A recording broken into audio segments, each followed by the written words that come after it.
Hey guys, can you hear me? Testing, testing. YouTube.com. Hey guys, can you hear me? Alright, sounds good. Testing, testing. Alright, I was just Instagramming that I'm live. Okay, youtube.com/Martina Markota TV. Alright. I gotta figure out how to share on Instagram, because like that's the next goal. I don't really post on Instagram for the stream, so I gotta figure out how to get those viewers on here. You know what I mean? Those followers, viewers, whatever.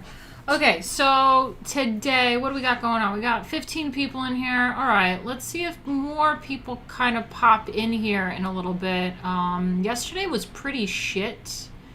Mr. Repurpose, there you are. You are right on time. Yeah, I should post on my Instagram story. All right, I gotta do that. That'll be the next round. Gotta sort that out. But yeah, so today, I don't know why this doesn't look right yet again. Something's off. All right, there we go. We'll move that over there. Whew. All right, so today we are going over etiquette. Yesterday we did a little bit of etiquette, and I figured we'd finish off the chapter. Finally, we'll get through all this shit, okay? So there was so much in this chapter. We'll go through each of the things, and this is the 4th video in this chapter, part 4. And we still have all these things to go through. Okay, let's see. What does it say? Announcing guests, that's where we're at. Announcing persons of rank. How a hostess receives at a formal dinner. The duty of the host when dinner is announced. The manners of a hostess. The late guest. Etiquette of gloves and napkin. Oh God, can I read this? Let's blow this up a little bit. Let's make it a little bit bigger. Okay. The turning of the table. Enemies must bury hatchets. We went over that a little bit yesterday because there's a few sections in this that I actually really, really like. I feel like there was another one too. Oh, I think it was in the beginning. It was about the taste of your guests. Ooh, I should quote tweet that. Yeah. Okay, sounds good. Okay. Enemies must bury hatchets. Manners at table. Attacking a complicated dish. Leaving the table. Leaving the table. When the gentlemen return to the drawing room. So after dinner, you go to the drawing room and you hang out a little bit, smoke some cigars and stuff. Music or other entertainment after dinner. Let's see what they did in 1922, shall we? Very big dinners. Taking leave. The little dinner. Because this is for formal dinners, keep in mind. Okay, so they put a little section on there on the little dinner, but this is like formal dinners, which generally have a good amount of people. Carving on the table, and the stag or bachelor dinner. All male dinner. I mean, it sounds less gay than an all male beach party. You know what I mean? Having a formal dinner sounds fine, but all-male beach party. Okay, so let me just check in on you guys. We've got a few things to go over before we jump into this. Okay, am I allowed to actually draw in the drawing room? Good question. The late guest should go home. Lateness is rude. Thanks, Douglas Kent. What's up? Ready for my etiquette lesson. Hope Tiffany shows up. She really needs that. You guys got something going on with Tiffany. That's great. The nation state, hey, what's up? Nice to see that you're on here. I'm trying to stream earlier for you guys out in the UK. I'm trying. I was still a little bit late today. It's 7:30. I think even yesterday was 7 p.m. Eastern Standard Time. And I'm trying to get on the 6 o'clock stream schedule. So we'll see. If I aim for 6 and I keep doing 7, that's probably what it is. But we'll see. I was going to turn the air conditioner on before I started the stream, get this room all cold, but I don't like it cold. But now I'm on and I'm like hot. I don't know. We'll see. Are the streams daily? Hey, Sam, nice to see you. I try to do them daily, yes. Not always on the ball with it. Because it sucks kind of like work for yourself sometimes because you got to juggle all sorts of stuff going on.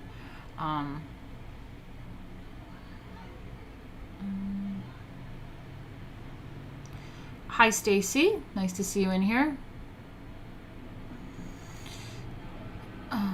Very good advice. Very good information there. There you go.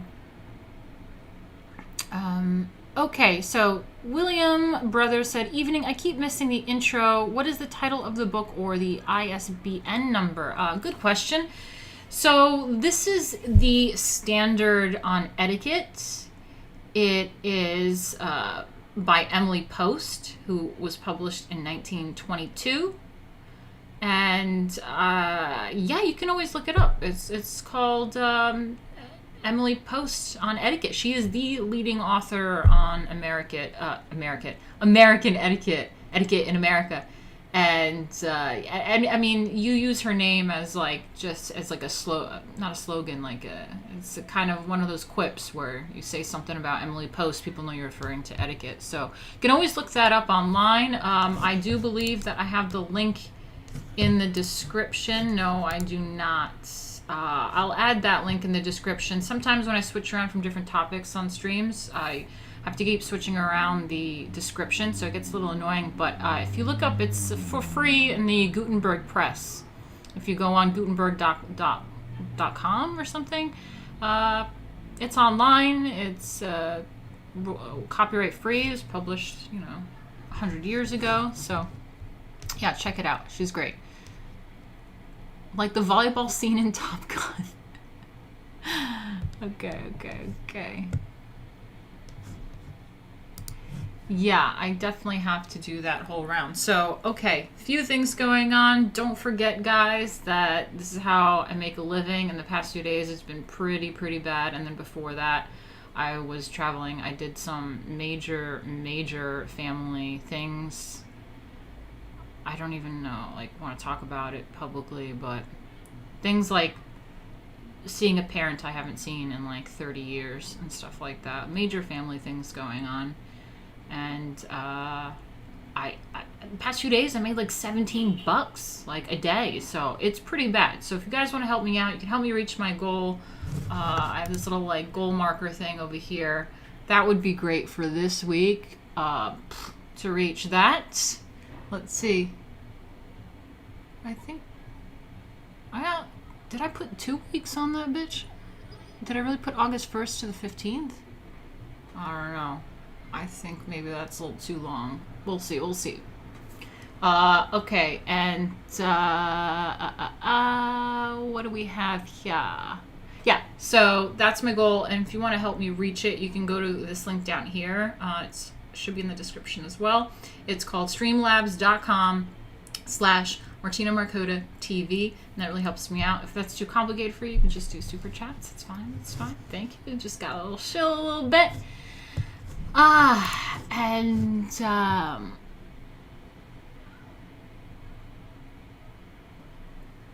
Okay. Yeah, and, hey, Steven is who? Glad you came in here now. Just starting it up. So, as promised, like I said, I've been trying to do some shit, get back into shape, gotta get my Lady Alchemy, stature back. And, I'm always snacking on stage, so we have, Fuck Google 2 had a little bit of advice for the streams. One was the finger update. Today, finger update is the same. I still have this little crutch on it. Let me see, I gotta switch around, hold up. Still have this little crutch on it that I constructed. It's hard. And when I take it off, sometimes I take it off to do some things, like type. Even though I have the sensitive finger, really how I did it, believe it or not, was trying to put on a sports bra. Okay, hold on. I gotta fix this lighting a little bit. Let's see, filters. No, not that. Ah, fuck, I hate doing this shit when you guys are on. Okay, so let me just add a little bit of brightness in there because it's getting dark out. Yeah, there we go. Bump that shit up a little bit. Ooh, too much. Okay.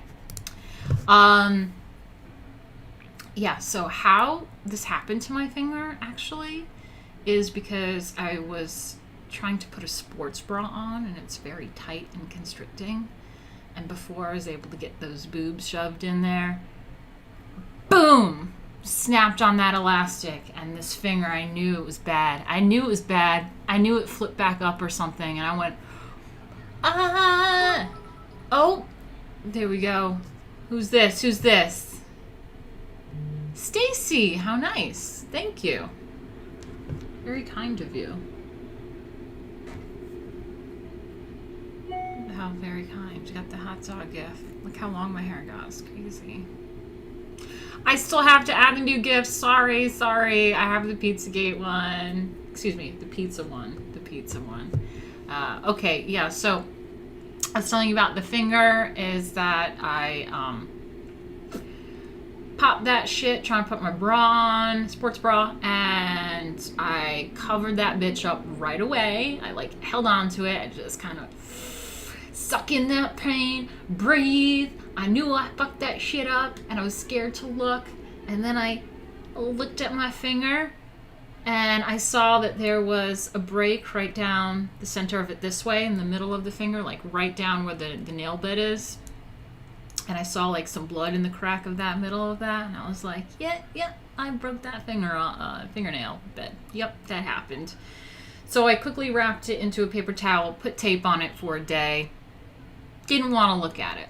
I don't like gore or anything. I don't even like fake gore. Okay, it's bad. if something happens to a relative of mine, I'm gonna be too afraid to like see. My mom had she was mowing the lawn and a metal spike went through her head, and I was like so freaked out. So like I was like, I can't. Like I fainted. I didn't. I almost fainted. I was very, very close to fainting. I got very lightheaded. That was the closest I've ever been to fainting, and I was like, oh no, oh no.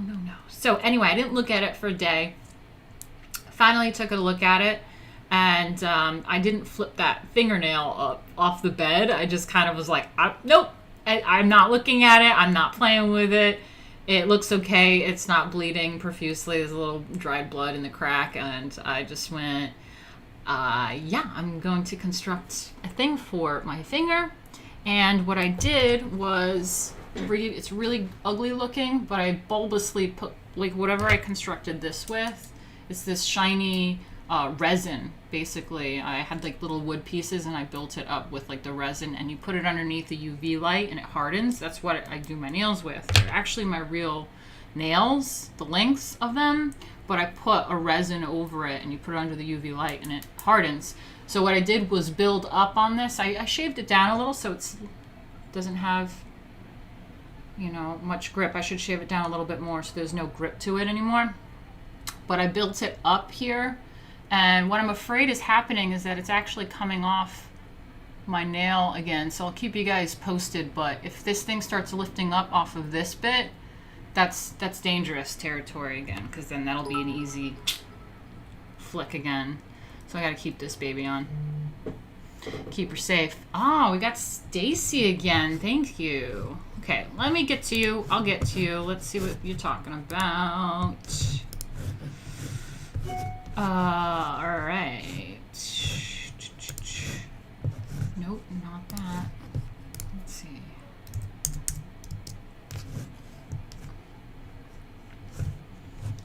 Alright. Okay, Stacy gave $3 and said,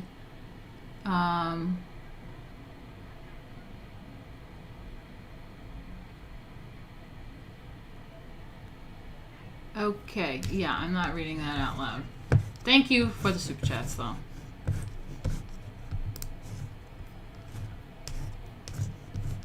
Anyway, going back to that. Don't break your nail on stream. Okay, thank you. Thank you for that. What the fuck? How did that happen? Metal spike through the head? Yeah, my mom was mowing the lawn. She ran over a tent spike, and that thing flung up and impaled her in the head. She's fine. Could have gotten worse. Okay, Tiffany's here. Great. How fun.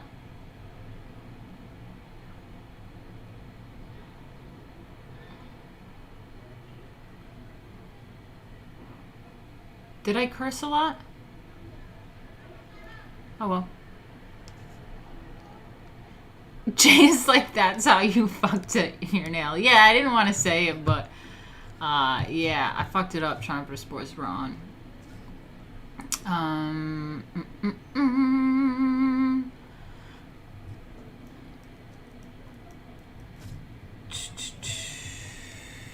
Okay, so yeah, we got the finger. Fuck, it's getting hot. I might turn the air on. I hope you guys don't mind that sound. But the other thing that I was talking about is that I always get the munchies on stream, and Fuck Google too said that's another thing to go over, is maybe like what you're munching on today. So I'm hungry. My stomach was growling, and I am trying to get into shape. So I went out for a workout, a little run. And my snacks are really boring right now because I'm just trying to be healthy. So just got a little broccoli and carrots and stuff. Just some veg. Just munching on some veg.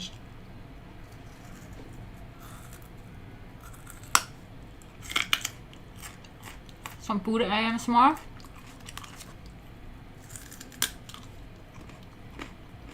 Carrot action. That works. I'm trying not to use my front teeth because I don't want to like break my teeth or anything. So Put that back there.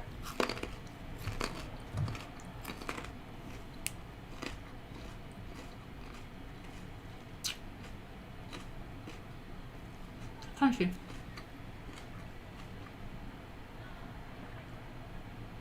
And then we have the lemon water, no sugar. But speaking of sugar, I do have yesterday's little snack, arranged a little bit differently this time. It's applesauce, but this time instead of cinnamon and craisins in there, put a little dollop of preserve, mixed berry preserve. So a little sweet, but it's okay. I need a little bit of carbs because I get really shaky and fidgety, so anyway. Right, I think we got caught up on all that. Let's get into Emily Post, shall we? You guys are excited to learn? I know you are. Tiffany's in here. Got Mario. We excited now. A stemmed class, of course. Yeah. Excited for Culture Hour with you. Okay, great. So,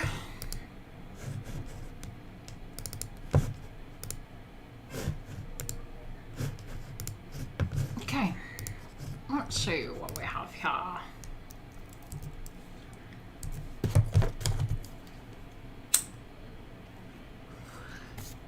My other thing to get me streaming on time and regularly is to only reward myself smoking weed when I stream. That's it. Get shit done all day, and once I go on stream, that's like fun, and you look forward to it. So that's my way to incentivize myself. However, I don't have any weeds. This is a tobacco cigarette.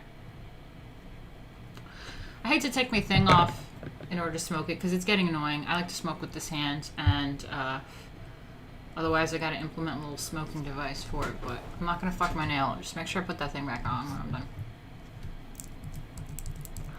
Let's do a little catch up and read the titles of the little sections that we got going on for this chapter. So this is chapter 14, Formal Dinners, and it is not for the novice to attempt. There is how a dinner is given in a great house. Oh, look at that table. How cute. Detail of place set at a formal dinner table of a great house.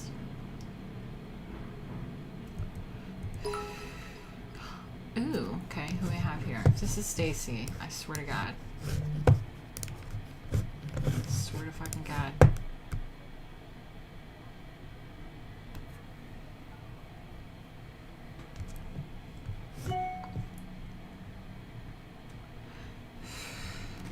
And I know that's not your real name, because I see that shit pop up on my PayPal.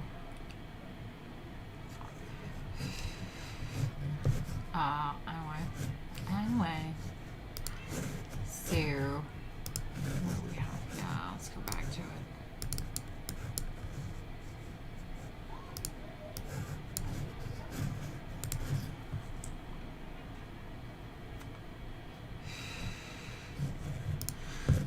Okay.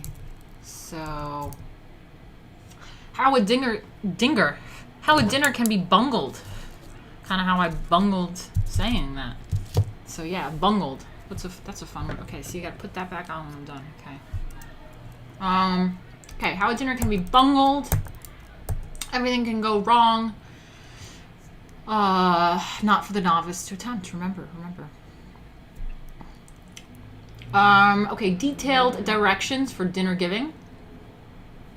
Detailed. Taste and selection of people. So this is a great section too, which I might send a tweet out for. So the proper selection of guests is the first essential in all entertaining, and the hostess, who has a talent for assembling the right people, has a great asset.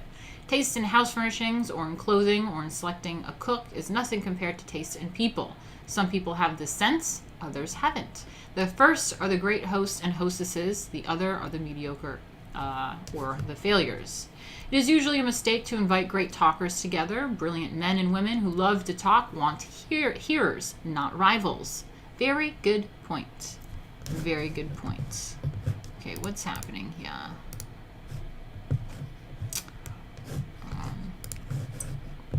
I might just steal this. Steal this little thing. The proper selection of guests is the first essential in all entertaining, and the hostess or hostess is a great example for assembling the right people is a great asset. Ooh, shit. Didn't mean to do that. Oh well. I think I might want this one instead. That's the one I want.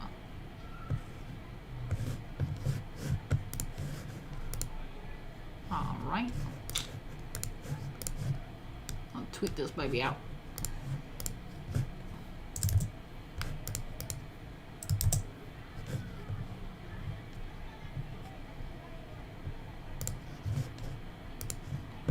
Cool.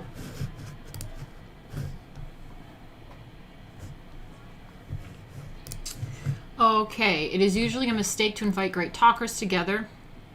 Brilliant men and women who love to talk want hearers, not rivals. Very good point.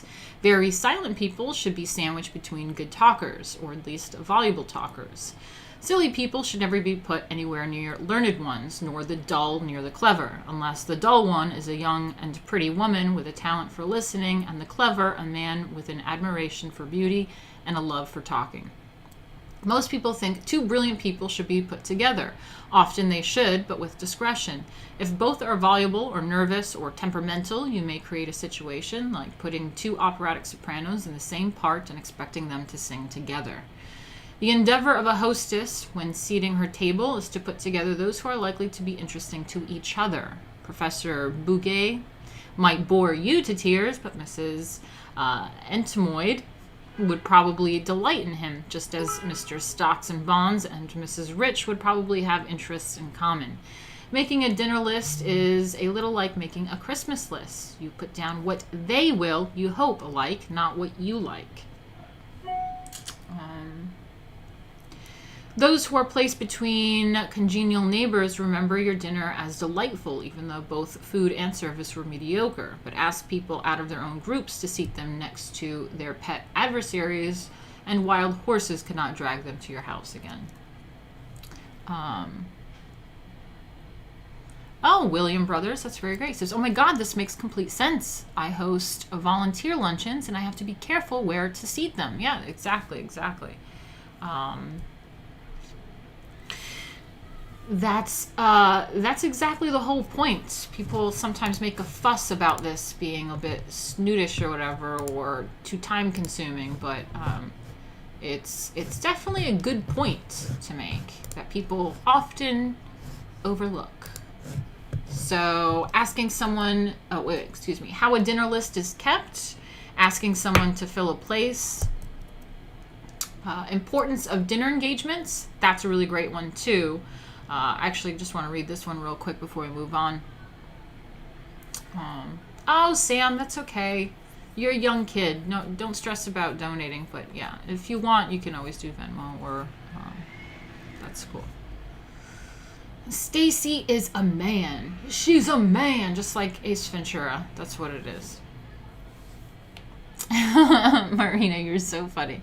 Where should I see someone like Tiffany? Near the bathroom or the kitchen? Well, that's actually in regard to the table where you seat them, because there's like the guest of honor. Remember, it's the oldest person or someone that is a special, hasn't been around in a long time, or just got married or something. So you would put them closest to the host and hostess, and then farther down the table is where too far, Marina, too far. I love you guys. Farther down the table is where you'd host the undesirables, away from you. Let them talk over there. Just kidding. Dinner invitations must be answered immediately. Engraved or written ones ones by return post, or those which were telephoned by telephone at once. Also, nothing but serious illness or death or an utterly unavoidable accident can cause the breaking of a dinner engagement. To accept a dinner at Mrs. Nobody's and then break the obligation upon being invited to dine with the Worldlies proclaims anyone capable of such rudeness an unmitigated snob, whom Mrs. Worldly would be the first to cut from her visiting list if she knew of it. The rule is, don't accept an invitation if you do not care about it. Having declined the nobody's invitation in the first place, you are then free to accept Mrs. Worldly's or to stay at home. There are times, however, when engagements between very close friends or members of the family may perhaps be broken, but only if made with the special stipulation, come to dinner with us alone Thursday if nothing better turns up. And the other answers, I'd love to, and you let me know too if you want to do anything else. Meanwhile, if one of them is invited to something unusually tempting, there is no rudeness in telephoning her friend. Lucy had asked us to hear Gally Kirchy on Thursday, and the others say, go, by all means, we can dine Tuesday next week if you'd like, or come Sunday for supper.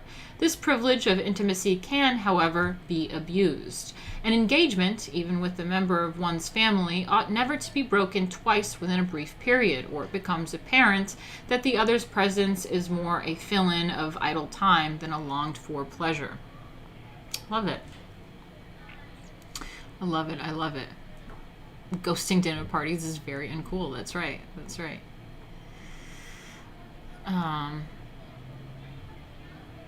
Yeah, flip-flops, no way, Marina. I don't like flip-flops.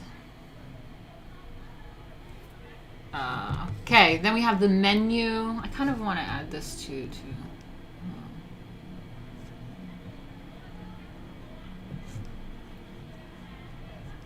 Let me see. Nothing but serious and unavoidable accident can excuse breaking of a dinner engagement. I might work on that tweet later. Okay, so the menu. There's the balanced menu. So balancing kind of colors and items, heavy with the light or whatever. The dinner table of yesterday, which is their Victorian era. The dining room. A pleasing dining room at limited cost. Setting the table, that's what everyone thinks about when they think etiquette. Setting the places, that's what people think about when they think of etiquette. Have silver that shines or none. Don'ts in table setting. Correct service of dinner. The dinner hour. The butler in the dining room. The ever-present plate. The exchange plate. May the plates for two persons be brought in together? It's a question. Plate removed when fork is laid down. Double service and the order of table precedence. Okay, yesterday we went over filling glasses, presenting dishes, the serving table, clearing table for desserts. I didn't realize that ice cream was a dessert thing for formal dinners. Dessert service, place cards, menu cards, seating the table. Who is the guest of honor? The envelopes for the gentlemen. So they used to have this thing where there's envelopes when men came in, and it's kind of like their place card where they had like the name of like the lady that they're taking to dinner or something, or who they sit next to so they know who it is. I don't know, something like that. The table diagram. When the hostess sits at the side. Sidewalk, hall, and dressing rooms. And then I think this is where we are at, right?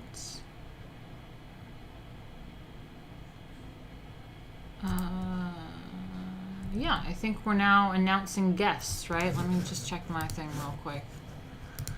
Announcing guests. That's where we're at. Cool. Let me just see what you guys are up to.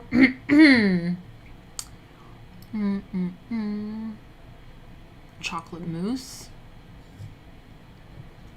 Of course it is. Ice cream is the superior desserts. Okay. I didn't know that. That's what they say. They say ice cream is dessert, man. Okay, don't forget, guys, if you can. So far, I only had a troll send me a few bucks, and you can always help me reach my goal. Right now, I'm at 23.2%. And yeah, I don't think that's right for this, but that's okay. That's okay. You can always help me reach that by going to this link up here at streamlabs.com/Martina Markota TV. That would be great. It really helps me out. Thanks, guys. And now we have announcing guests, okay? A gentleman always falls behind his wife in entering the drawing room. Okay. If the butler knows the guests, he merely announces the wife's name first and then the husband's. If he does not know them by sight, he asks whichever is nearest to him, "What name, please?" And whichever one is asked answers Mr. and Mrs. Lake.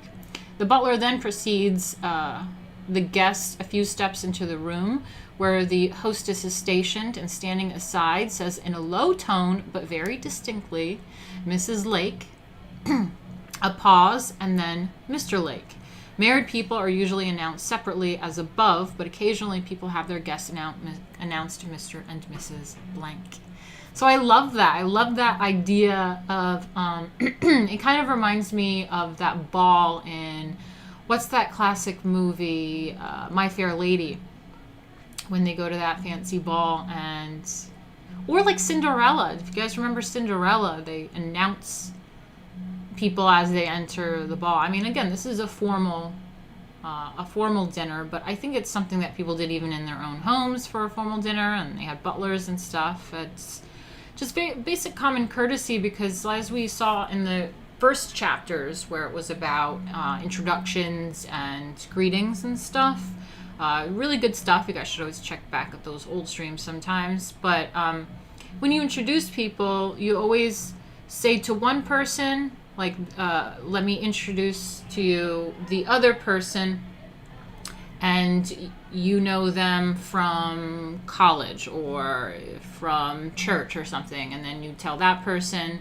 "This is so-and-so, my brother," or whatever. So then that way, both of these people suddenly know the relationship they have with each other, in common with this person that's introducing them, that you both have in common. So it instantly makes for, now these people know who each other are, they know what the relationship is, they know how to engage and have that conversation, and it opens things up a little bit. But there's nothing worse than standing around a group of people smoking and drinking and chit-chatting, and you're just standing there awkwardly, and no one knows who you are and why you're brought into the circle, why you're a part of this conversation, and then they have to go, "I'm sorry, who are you?"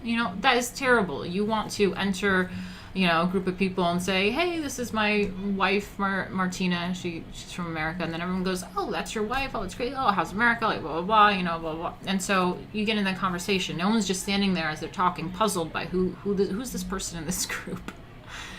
Yeah. Kind of reminds me of high school. Something happened in high school one time where I was standing around with the popular kids because I was hanging out with Frankie, the popular kid. And then there was a group of popular kids talking. And then one of them, this douchebag, is like, stops and is like, "What is Martina doing here?" Yeah. Love it. Fuck those people. They're all a bunch of losers now. Anyway. Wow, Tiffany says, "Wow, we are letting a troll out-donate us. For shame." That sounds good. William Brothers, announcing persons of rank reminds me of The Office when Dwight was announcing Jim. That's funny. Yeah, we'll get to that. Mr. Repurpose, thank you for the $5. That means a lot. Okay, great. Cool.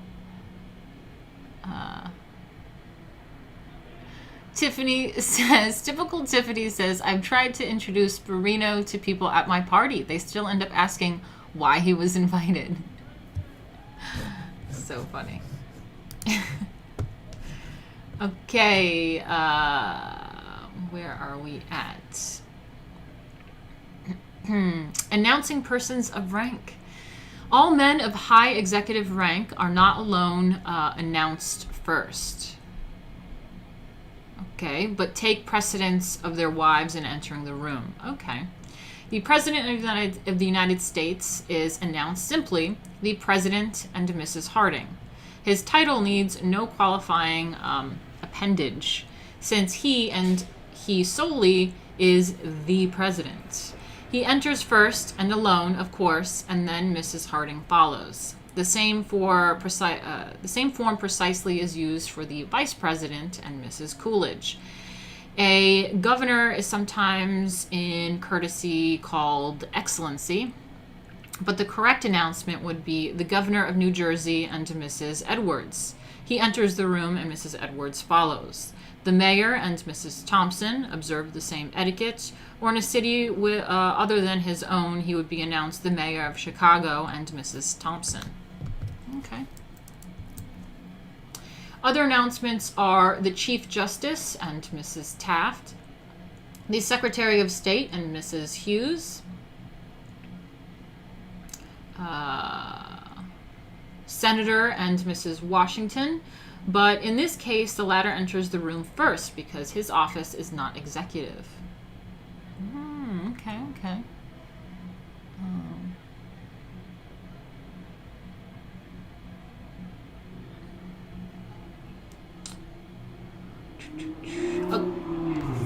According to diplomatic etiquette, an ambassador and his wife should be announced. Their Excellencies, the ambassador and ambassadress of Great Britain.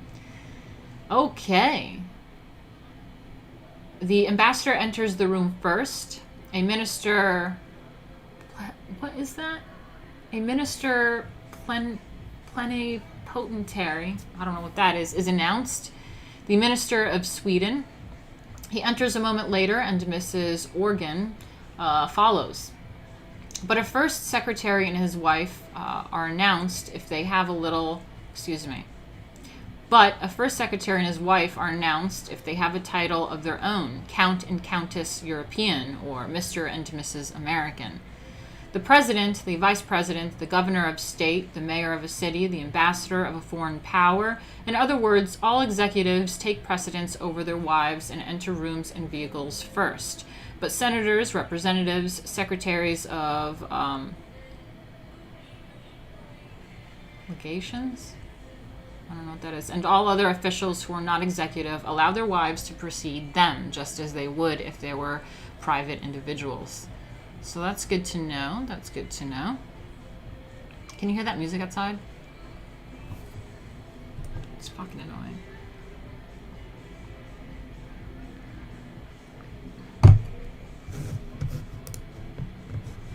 I'm just gonna wait that out. Gonna wait that out and see what you guys are talking about.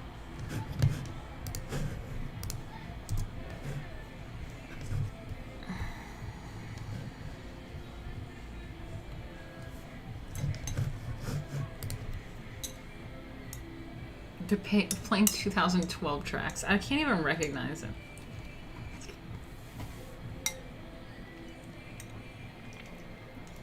Yes, I would love... Excuse me. Matthias, I would love to be a countess. That would be great. I am a lady, though. Not officially. But I'm Lady Alchemy.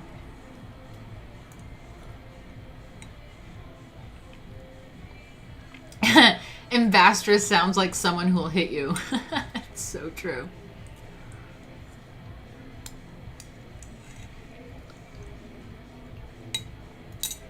So many awesome titles. Must be an awesome dinner party. Yeah, it's terrible taste in music outside right now. Terrible. Sometimes I'm just shocked and in amazement at the level of terrible aesthetics and auditory, what's the word? Preference. It's astounding. Astounding. Gotta take this off to roll my cigarette. Will they just, like, fuck off already? Are they in a car? What is... That better not be... That better not be the restaurant. This car better go away.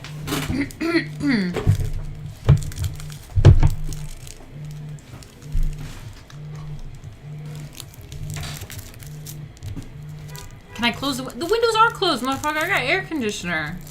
I don't have open windows anymore, especially not when streaming. That's a closed window. That's how loud these people are. Ridiculous.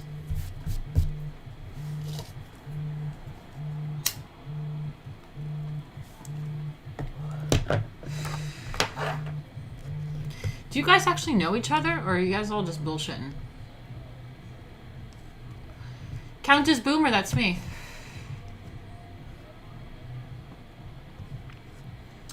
Okay, so let's get back to it.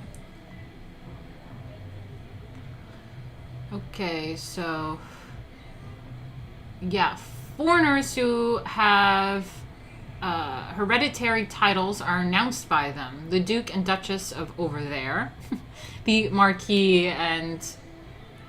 Ooh, how do you say that? What's a female Marquis? The Marquis and... Oh, now the music's getting louder. The Marchioness? Let me figure out how to spell that. I mean, say that.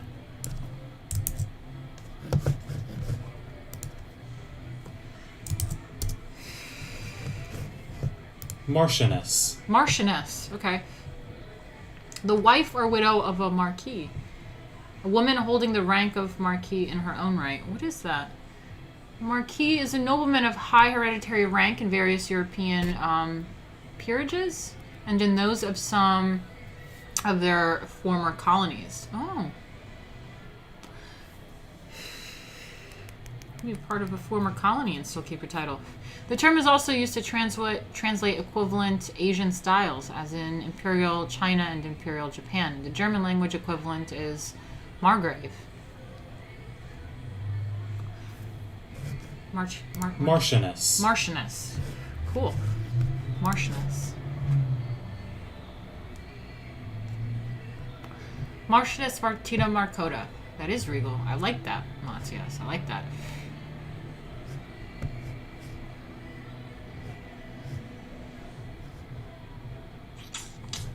Okay.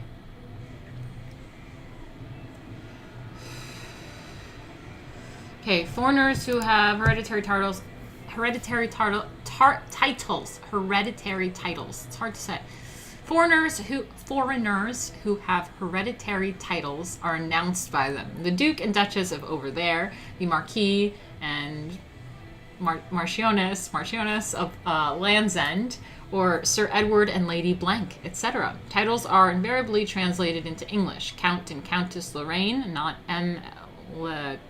I don't know how to say that in French. Sorry. All right. A goddess needs no title. Thanks, 4 strings. I'm assuming you're talking about me.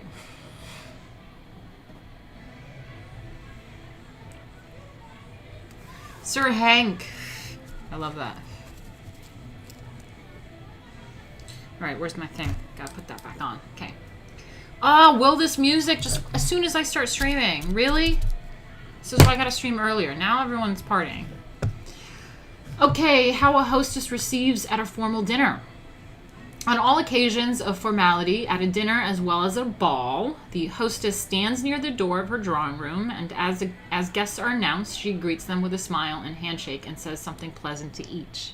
Oh, I love that. What she says is nothing very important. Charm of expression and of manner can often wordlessly express a far more gracious welcome than the most elaborate phrases, which, as a matter of fact, should be studiously avoided. Many of these things, they're having a formal dinner outside. Yeah, so many of these things that is constantly being brought up in this book is how being over the top pretentious is in poor taste. Okay, so that's the confusion people often have with etiquette, is that they think it's something hoity-toity and being pretentious, when in fact pretentiousness is the very epitome of bad etiquette. So everything's always about being simple. Remember those phrases and those slogans a few months ago that we went over? That was so funny. It was just like, avoid saying things in the most complicated way. Like saying like your dinner's ready. It was just something so, I don't know, what's the word here? Complicated.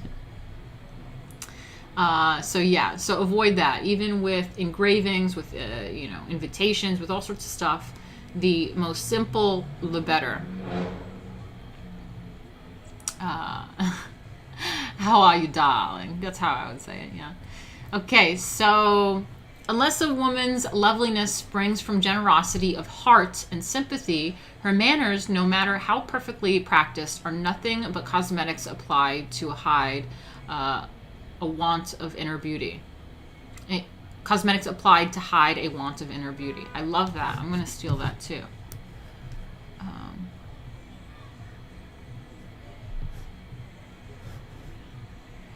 Okay. I'm copying that. That's a good one. That's a good one.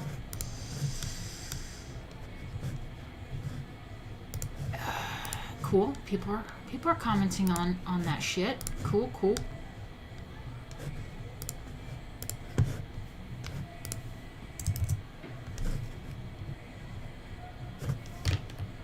Why is practiced? Wow, practiced is spelled differently. It's spelled with an S in the book that I just copied. Interesting.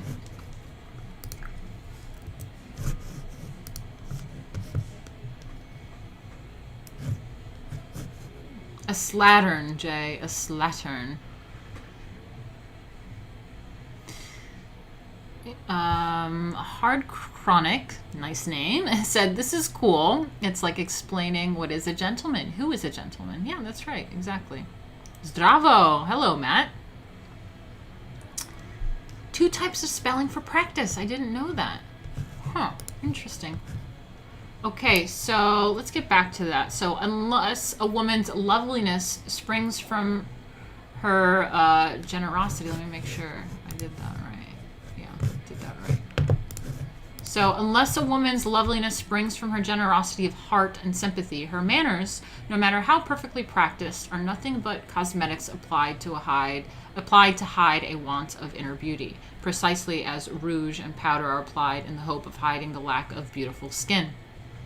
One device is about as successful as the other, quite pleasing unless brought into comparison with the real. That's true. That's true. I agree. That's what makes a woman lovely. Thank you for that comment. Oh, and now we have sirens out there. Can they just leave me alone when I'm streaming? Ever? Ever. God damn. Okay, Mrs. Old Name, for instance, usually welcomes you with some... Mrs. Old Name, for instance, usually... I can't with that siren. It's so distracting. Hold on.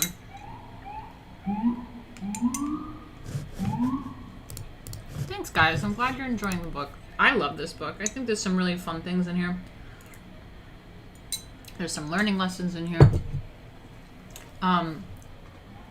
Okay, Mrs. Old Name, for instance, usually welcomes you with some such sentence as, I'm very glad to see you, or I am so glad you could come. Or if it is raining, she very likely tells you that you were very unselfish to come out in the storm. Aww. But no matter what she says or whether anything at all, she takes your hand with a firm pressure and a smile, and her smile is really a smile of welcome, not a mechanical exercise of the facial muscles. She gives you always, even if only for the moment, her complete attention. And you go into her drawing room with the distinct feeling that you are under the roof, not of a mere acquaintance, but of a friend. See?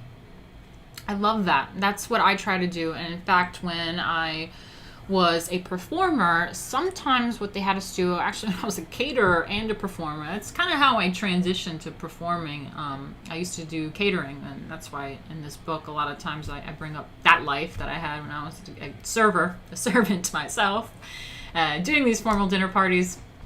But we'll go into it later on actually in this stream. But they go into entertainment and music, and that's for a formal dinner, formal event. A lot of the stuff has, that service, the catering, the chef, like that whole thing, the proper service, the whole dinner party thing, and there's entertainment. So I worked from catering to the entertainment field that way, very seamlessly actually, and I used a lot of my catering networks to help book me those gigs. But when I was caterer and an entertainer, sometimes as an entertainer what they would have you do as well as a caterer is do something called being a greeter. So I've definitely greeted. When you're a caterer, it's not that glamorous. You're just in your black outfit or a black dress, and you're in the front of the party as people come into the room, and you greet them and you provide them information on where to go or what's going on or anything that they need, or a drink at the door or something. And as a performer, I would often take what I have hanging on my wall. I would show you guys, actually, if you want. Send a super chat and I'll show you my little feather fan action. But a lot of times, these really big events and parties in New York City, for the past few years, I'm sure it's still going on, but when I was performing for years, a really big event theme, parties always have a theme, you know? A big theme lately has been like the Roaring 20s, right? Flappers and all that stuff. So I would wear this like flapper showgirl get up and have these feather fans, and you always stand around. And in the beginning of any event, you don't want to just like hit them too much with entertainment, but you kind of slowly bring them into this room, and things kind of, as people start drinking, then there's entertainment and like also dinner, you know, all hors d'oeuvres, all that stuff. So they would have performers in the beginning of the event in the front in our like costumed outfit, and you always have to smile and nod and greet people, and that was really, I love that. I'm really good at it. I can genuinely smile. I can genuinely care about each person I'm laying eyes on and saying hello to. I love that. I love that. Mr. Repurpose says, this etiquette stuff is reminding me of my first job as a dishwasher / busboy. Good times. Yeah, it reminds me of my catering days. I have gone to a few formal events myself, or a ball or here and there, but for the most part, it's always better being the entertainment at a formal event, because I get my own room, they feed me, I get to drink, I get to do whatever I want to do, I get treated like royalty. But as a server, you're the servant, okay? It's not about you. So,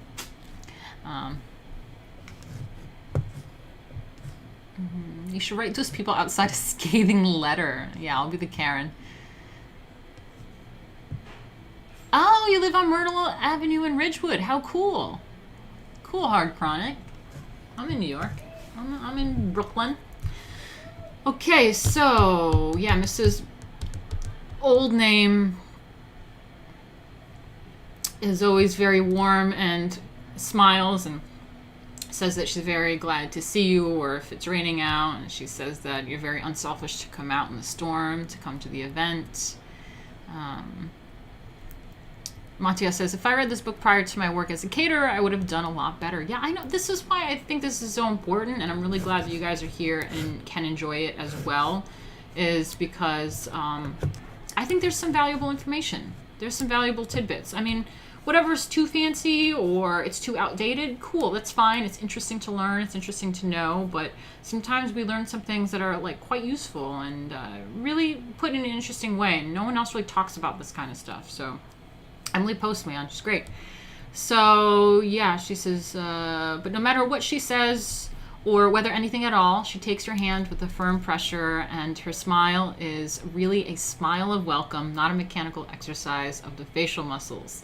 She gives you, always, even if for the moment, her complete attention. I love that. And you go into the drawing room with the distinct feeling that you are under the roof of not a mere acquaintance, but of a friend. Mr. Oldname, who stands near, never very far from his wife, always comes forward and grasps your hand, accentuates his wife's more subtle but no less vivid welcome.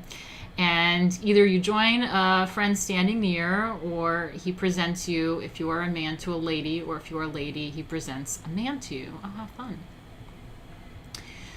Some hostesses, especially those of the lion hunting and the new to best society variety, are very much given to explanations and love to say, Mrs. Jones, I want you to meet Mrs. Smith. And Mrs. Smith is the author of Dragged from the Depths, a most enlightening work of psychic insight.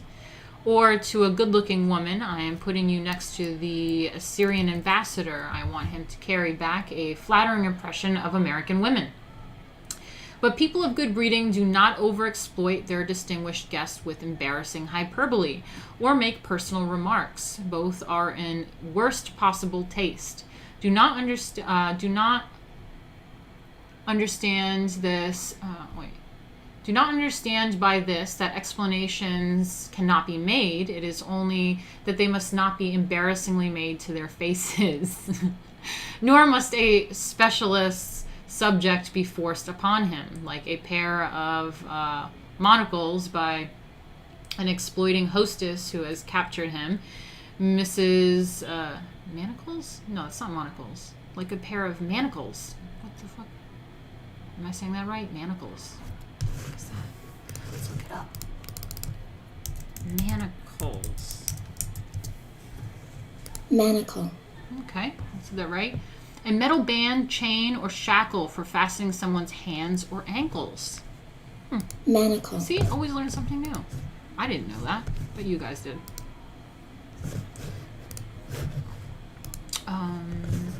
Manacle. Oh, fuck what I do.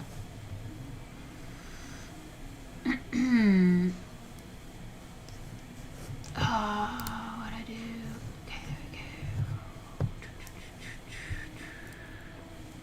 Okay, people of good breeding don't overexploit the distinguished guest with embarrassing hyperbole.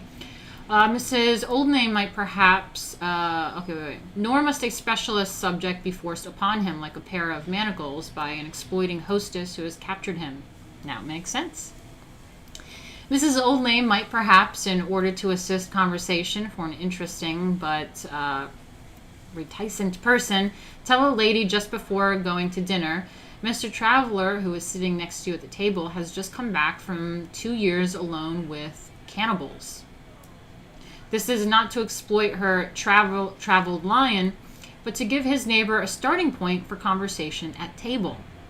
And although personal remarks are never good form, it would be permissible for an older lady in welcoming a very young one, especially a debutante or a bride, to say, "How lovely you look, Mary dear, and what an adorable dress you have on."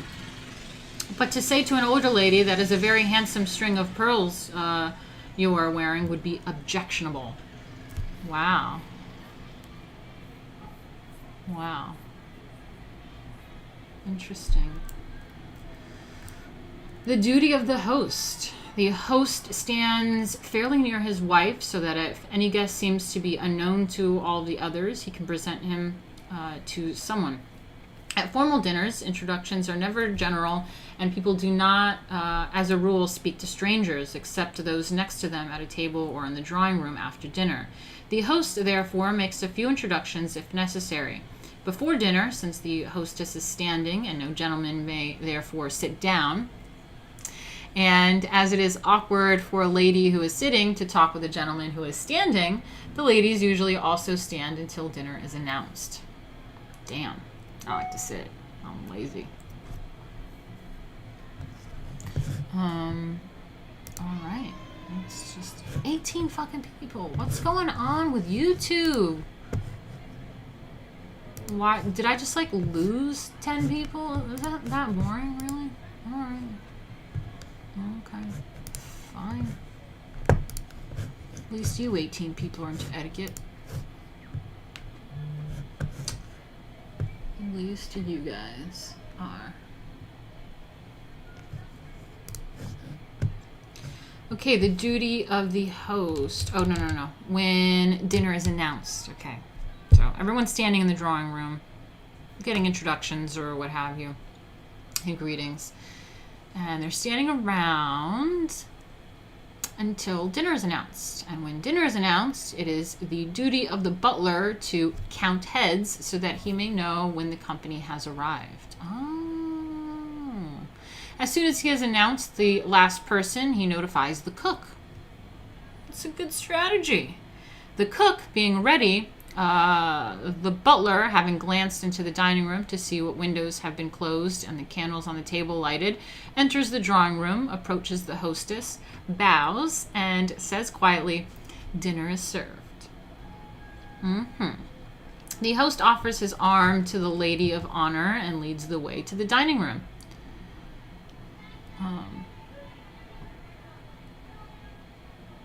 All other gentlemen offer their arms to the ladies appointed to them, kind of like a gender, and follow the host in an orderly... Ooh, what's happening here? What's happening?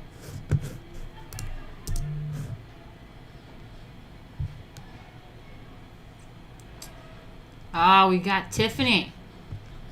Typical Tiffany gave $5. Thank you so much. And said, "Thank you for sharing this. I have high hopes for Marino's improvement." I'm so glad. Thank you so much. That's great. Thank you. Thank you. Let that hot dog just jiggle a little bit. Thank you, Tiffany. It's so good to see you in here, Tiffany. It's always good to have you.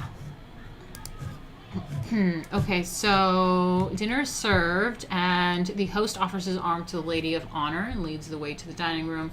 All the other gentlemen offer their arms to the ladies appointed to them and follow the host in an orderly procession, 2 and 2. The only order of precedence is that the host and his partner lead, while the hostess and her partner come last.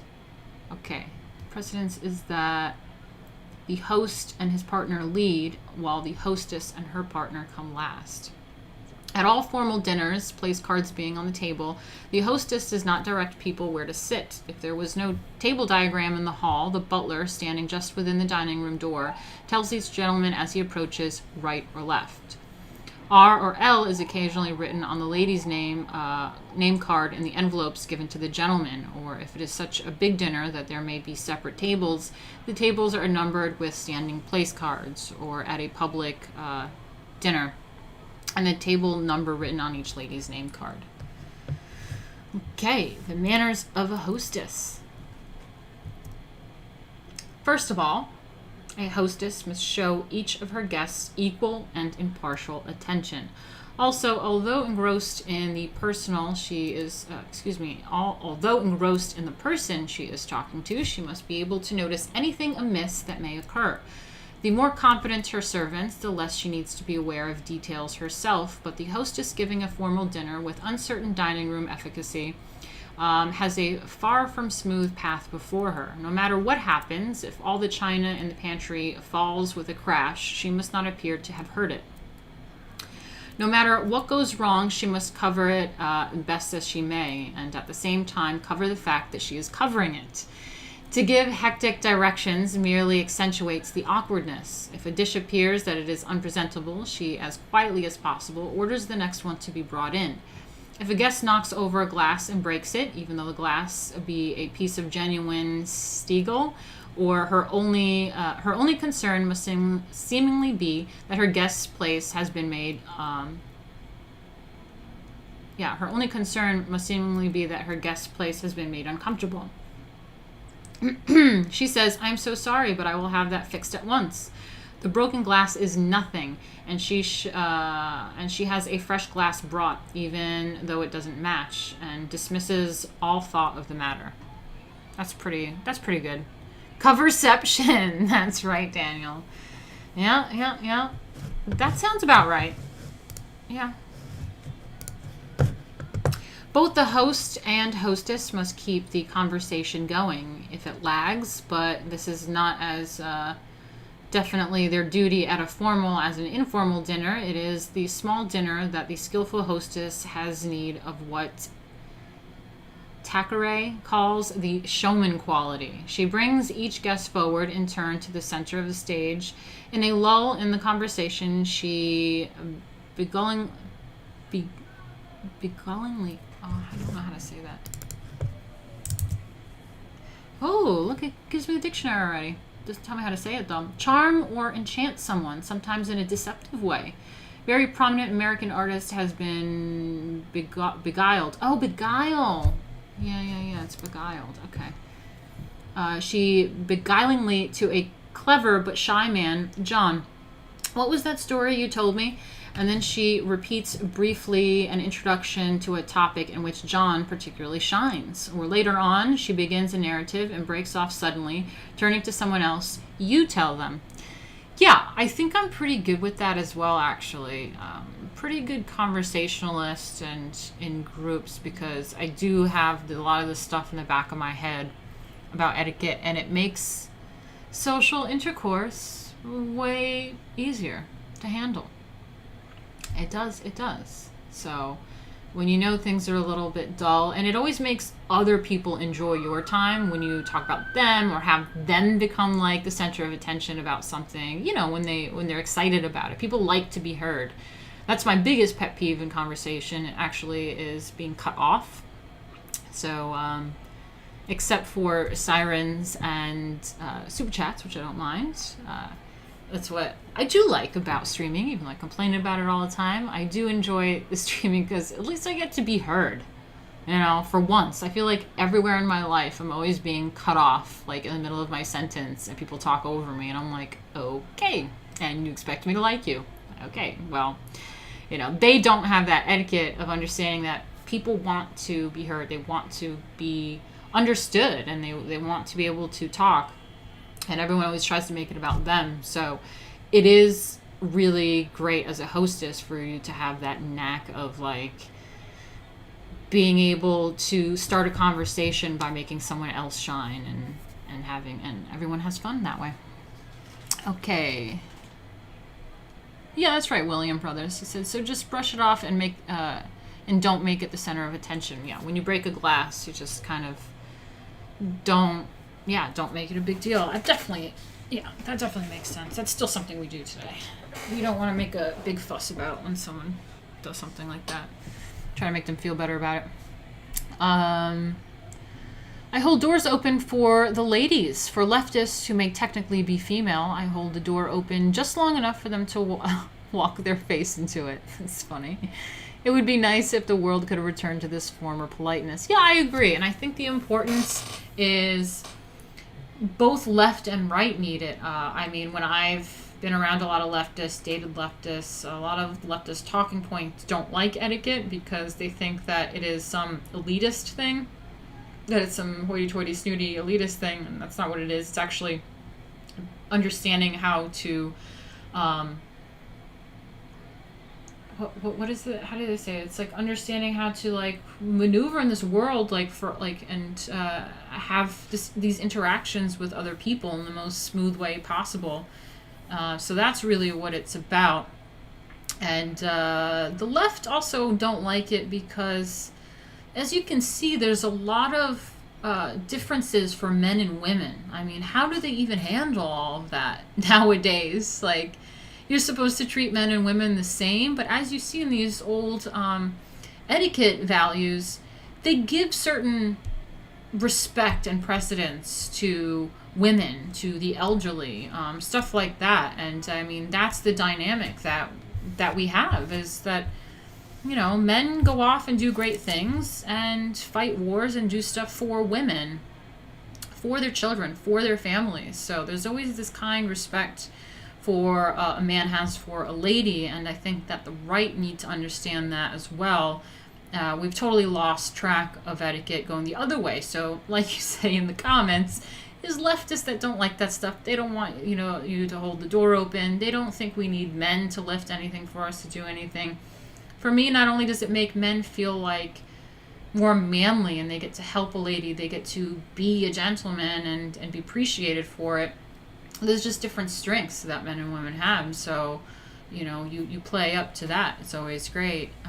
But the right are also obsessed with this idea of like simps.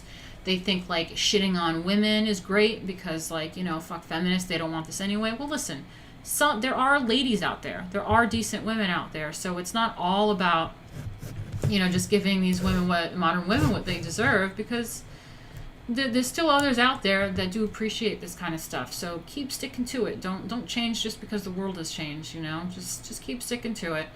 And there's also a difference. I did a stream about it like months ago in wintertime, but it's there's a difference between chivalry and simping, you know. Obviously simping is in poor taste as well, but it is not okay to be rude to elders, to a lady, be rude, say something too personal.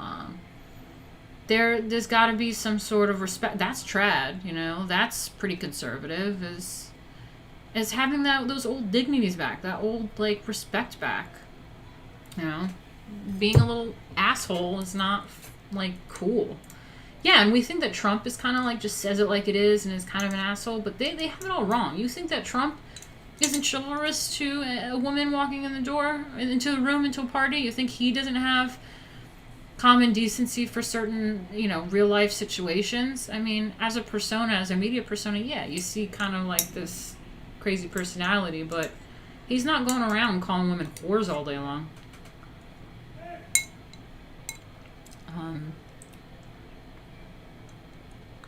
All right, let me catch up on what you guys are saying.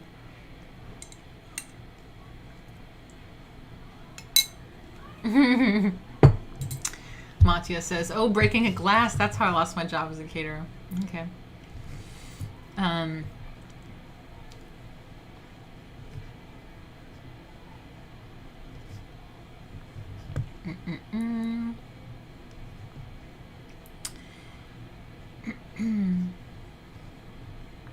Women who become mothers are the bedrock of society.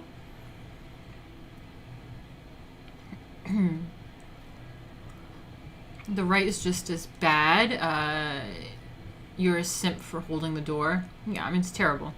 I mean, the far left and these weirdos on the right are starting to look the same. It's like they don't want women being feminine, looking feminine, wearing makeup, doing their hair, wearing nice clothes. Like, y'all just want to, both left and this, like, weirdo right, want to, like, just be complete douchebags, and, like, men and women don't have a difference. You talk as poorly to a woman as you would a man, and it's just, like, just unkept slatterns everywhere. Okay, what was it? I was at a spot chilling, and there was some females next to me on the bar. They came back from having a smoke something. I made room for them, and this chick got real belligerent. Jeez, I'm sorry about that. Don't change because the world has changed. Wise words. Thanks. That's an original quote by me. You're right, though. They look down on respecting elders.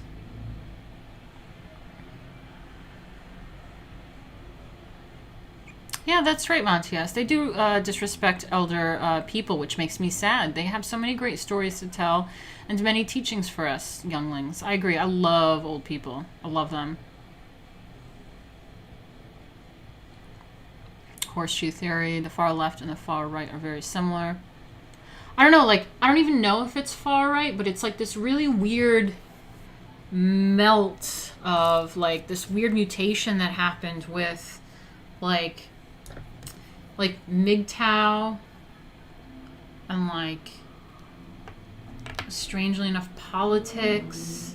I don't know. It's this weird section on the right. I mean, as I even know far right people that wouldn't disrespect elders or women or whatever. Like, so I don't even know what's going on, but it's like some weird world that collided and is like coming to the picture on the right. It's weird.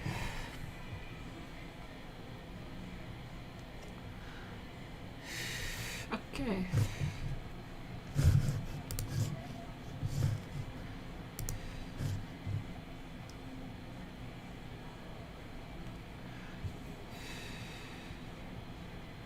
That's right.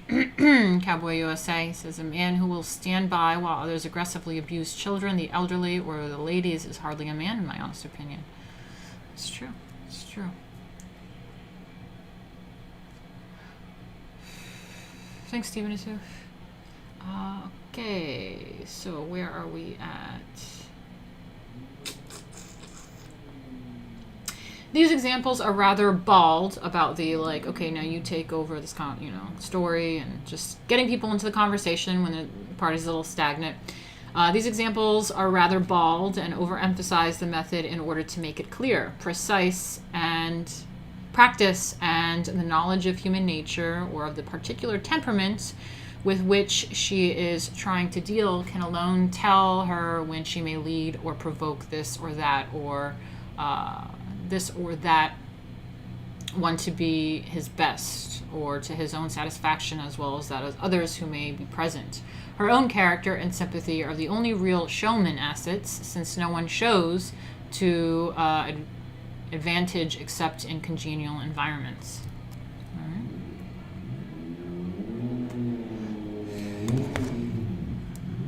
A lot of commotion outside right now. It's very strange. It just happens whenever I'm streaming. Gotta stream earlier.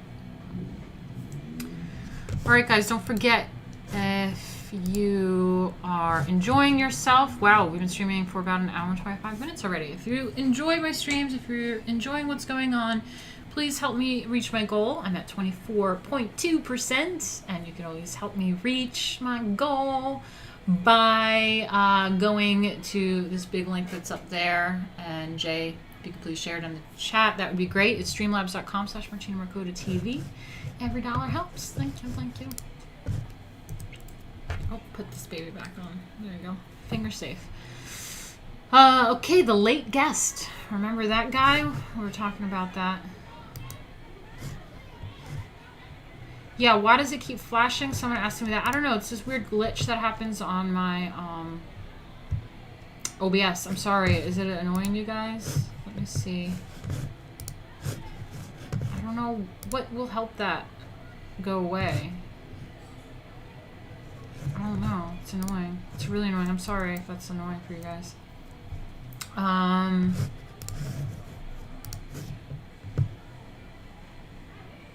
Okay, so the late guest, a polite hostess, waits 20 minutes after the dinner hour and then orders dinner served. To wait more than 20 minutes, or actually 15 after those who took the allowable 5 minutes grace, would be showing a lack of consideration to many for the sake of one.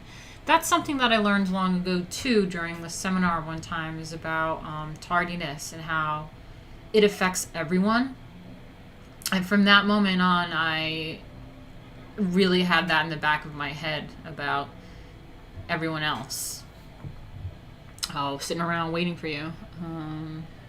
Okay. When the late guest finally enters the dining room, the hostess rises, shakes hands with her, but does not leave her place at table. She doesn't rise for a gentleman. It is the guest who must go up to the hostess and apologize for being late. The hostess must never take the guest to ask, but why should... Okay, so the hostess must never take the guest to ask, but should say something polite and conciliatory, such as, I was sure you would not want us to wait dinner. The newcomer is usually served with dinner from the beginning, unless she is considerate enough to say to the butler, just let me begin with this course. Okay? Old Mrs. Toplofty's manners to late guests are an exception. On the last stroke of 8 o'clock in winter and half after 8 in Newport, dinner is announced. Oh my god, this fucking... Is it a motorcycle? What's out there? Just give that a second. Yeah. Yeah, there he goes.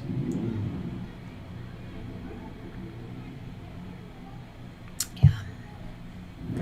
Okay. Yeah, got it. Got it, buddy. You're cool. I can hear you all the way in here, how cool you are. Everyone can hear it. All 21 people watching can hear how cool you are. Okay. Okay.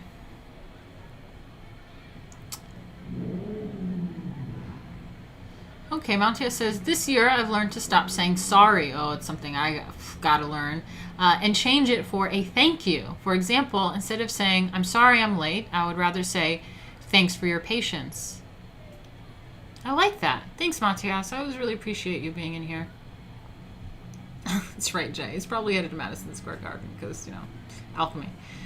Okay, so basically old Mrs. Toplofty's manners in regard to dinner is that she waits for no one. Furthermore, a guest arriving after a course has been served does not have to protest against disarranging the order for dinner, since the rule of the house is that a course which has been passed a chair is not to be returned. A guest missing his turn misses that course. The result is that everyone dining with Mrs. Toplofty arrives on the stroke for the dinner hour, which is also rather necessary, as she is one of those who like the service to be rushed through at top speed, and anyone arriving half an hour late would find dinner over. It would be excellent discipline if there were more hostesses like her, but no young woman could be so autocratic, and few older ones care or dare to be. Nothing shows selfish want of consideration more than being habitually late for dinner. Not only are others, who were themselves considerate, keep waiting, but dinner is dried and ruined for everyone else through the fault of the tardy one. And though expert cooks know how to keep food from becoming unedible, no food can be so good that at the moment for which it is prepared, and the habitually late guest should be made to realize how unfairly she is meeting her hostess's generosity by destroying for everyone the hospitality which she was invited to share. On the other hand, before a formal dinner, it is the duty of the hostess to be dressed and in her drawing room 15 or 10 minutes at least before the hour is set for dinner. For a very informal dinner, it is not important to be ready ahead of time, but even then, a late hostess is an inconsiderate one. Yeah. Yeah, that's right, Matthias. They are shooting the next Fast and Furious outside my house. Yeah. Cowboy USA says, Matthias, I agree. It's clear today's younger generations, by ignoring those who have already lived beyond their years, are going to have to relearn some very bitter lessons. Yeah, that's true. It's true. Okay, now we have some exciting thing. Etiquette of gloves and napkin. Oh, do I miss gloves? Oh, God, I'm just getting sore now. I do miss gloves. I got some vintage gloves myself. These might need to be cleaned. I'm not sure if these were the ones I wore on my wedding or something. But, oh, yeah, these were worn because they're inside out. But I have some Gigantor Nephilim hands. So these vintage gloves are quite tiny for me often. I also can't wear vintage shoes because they got some tiny ass feet back in the day. And I got some giant feet for today. Yeah, they're both inside out.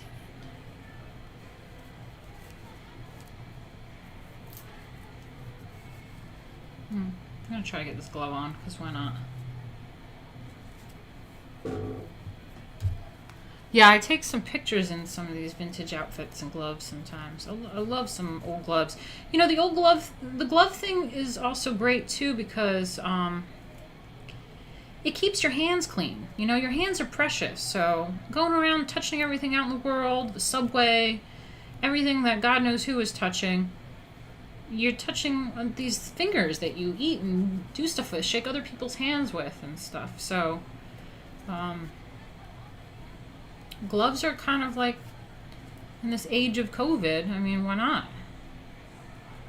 It's better than those latex gloves. Just wear some gloves. I love my leather gloves in the wintertime. These are white gloves, so these are more for like an outfit. God, this is annoying. Gotta get these fingers looking right. This is a bitch. People used to be much smaller. Yeah, that's right. Damn, what a bitch. Almost there, almost there. There we go. Try to shove my hands in there. I try, but it's definitely really short. I think my fingers go all the way down to here. This is definitely kind of annoying. And I think this is a bit short right here. But unless I get some like custom-made gloves or something on my Gigantor hands, just try to shove them into these gloves. Whew, it's getting hot. Yeah, all that work. Ooh, oh, William Brothers, he says he likes vintage. He has a million 50s and 60s ties. That's awesome. Were they like skinny back then, right? Matya says, I haven't lost hope on our generation yet. There are some who prefer unlearned bad habits and exchange them for better ones. It's still a minority, but it will get there. That's true. Cool. All right, let's get back to it. So the etiquette of gloves and napkin. Ladies always wear gloves to formal dinners and take them off at table. Entirely off. It is hideous to have them on the arm, merely turning back the hands. Both gloves and fan are supposed to be laid across the lap, and one is supposed to lay the napkin folded once in half across the lap too, on top of the gloves and fan.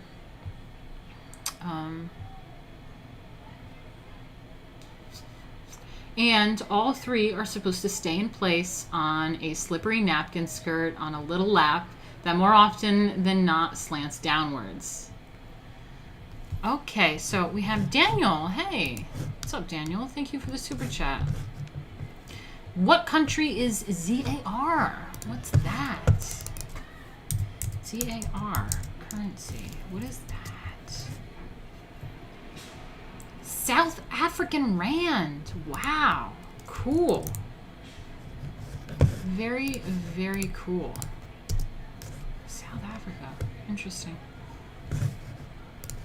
Thank you so much for that. He says, for the fan greeting demonstration mentioned earlier, otherwise to sponsor more carrots to chow. Okay, great. Fantastic. I'll whip out my fan then. Cool. Ooh, that's my cat dishes. Ooh, I should put my little finger thingy on, because this could get dangerous. So, for my feather fans, they are real ostrich feathers.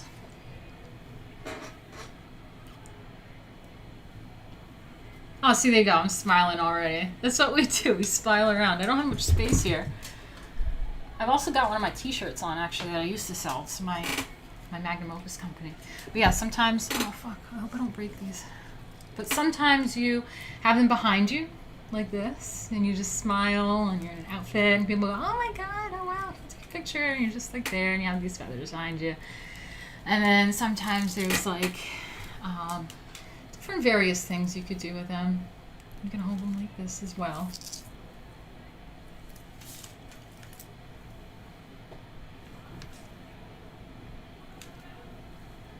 You know, feather fan that, put them in one hand. We got a free hand, so we kind of go like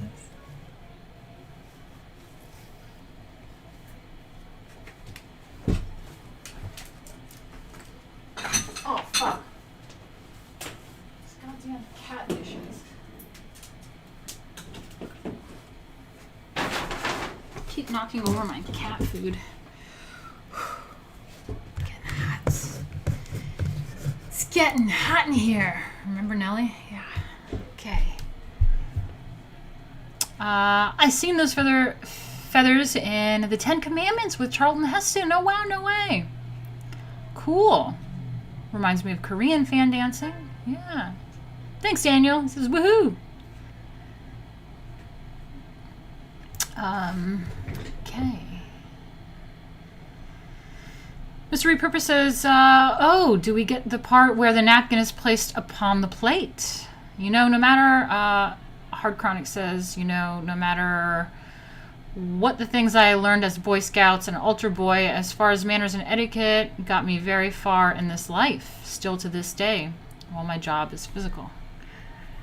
All right, Cowboy USA, thanks for coming by. It's really nice to have you in here. I love these viewers. I love these chatters. You guys are great. Always have some really good stuff to talk about.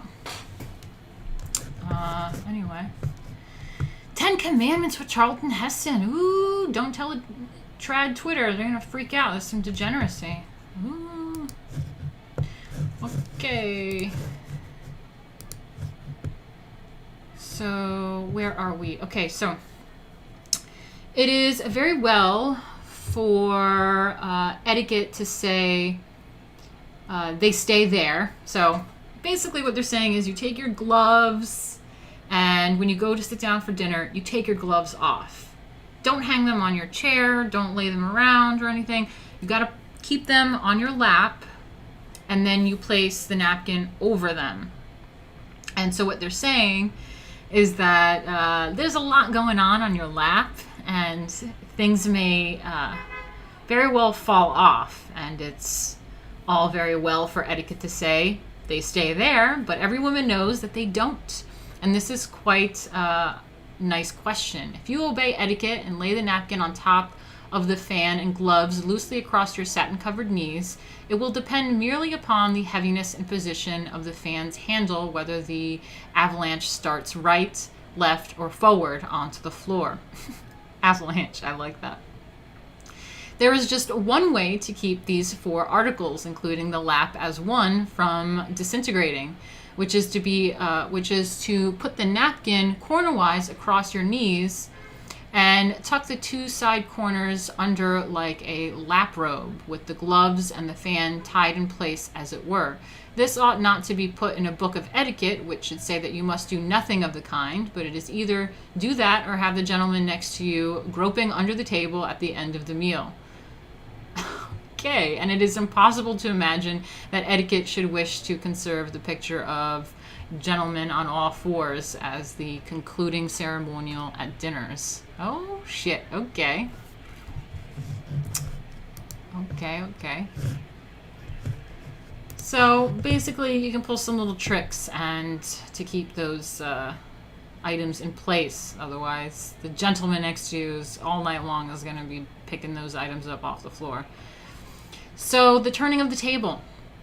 The turning of the table is accomplished by the hostess, who merely turns from the gentleman, on her left probably, with whom she has been talking through the soup and the fish course, to the one on her right. As she turns, the lady to whom the right gentleman has been talking to turns to the gentleman further on. And in a moment, everyone at table is talking to a new neighbor. Wow! So that's interesting. That's what turning the table is. Okay.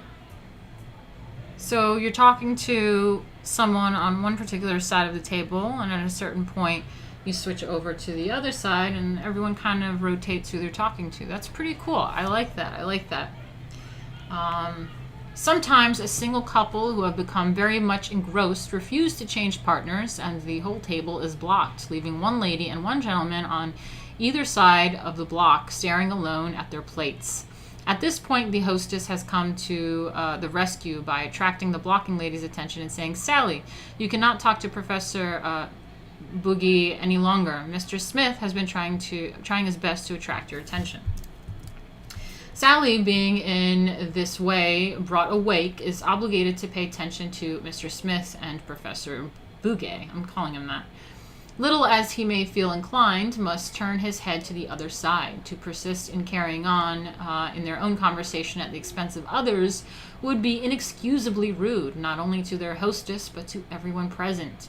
At a dinner not long ago, Mr. Kindheart, sitting next to Mrs. Wellborn, and left to himself because of the assiduity of the lady's farther partner, slid his own name card across and in front of her to bring her attention to the fact that it was his turn.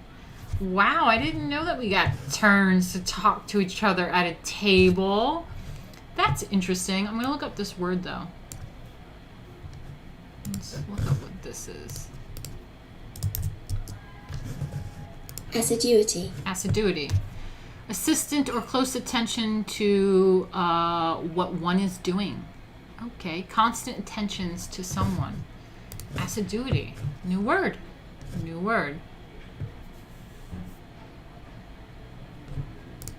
Okay, so let's read that again. So, at a dinner not long ago, Mr. Kindheart, sitting next to Mrs. Wellborn and left to himself because of the assiduity of the lady's farther partner, slid his own name card across the front of her to bring her attention to the fact that it was his turn. Okay, I love this part. Reading it again, we read it yesterday, I don't care. It says, enemies must bury hatchets. It's a fun one. One inexorable rule of etiquette is that you must talk to your next door neighbor at the dinner table. You must. Now that we read this prior thing about turns and talking to people both left and right at the table, this makes much more sense. You must, that is all there is about it. Even if you are placed next to someone with whom you have had a bitter quarrel, consideration for your hostess, who would be distressed if she knew you had been put in a disagreeable place, and further consideration for the rest of the table, which is otherwise blocked.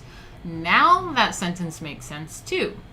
Figuring out, reading the prior portion of that, because they're talking about the table being blocked when someone is not switching over. Okay. So anyway, so even if you're placed next to someone with whom you've had a bitter quarrel, consideration for your hostess, who would be distressed if she knew you had been put in a disagreeable place, and further consideration for the rest of the table, which is otherwise blocked, exacts that you give no outward sign of your repugnance, and that you make a pretense, at least for a little while, of talking together.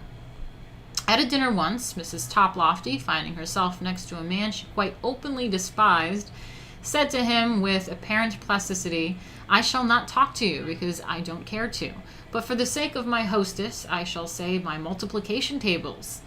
Twice 1 are 2, twice 2 are 4, and she continued on through the tables, making him alternate with her. As soon as she politely could, she turned again to her other companion." All right. Manners at table. I know, that's a funny one. I like it. I like it. So, manners at table. It used to be an offense, and it still is considered impolite to refuse dishes at the table, because your refusal implies that you do not like what is offered you.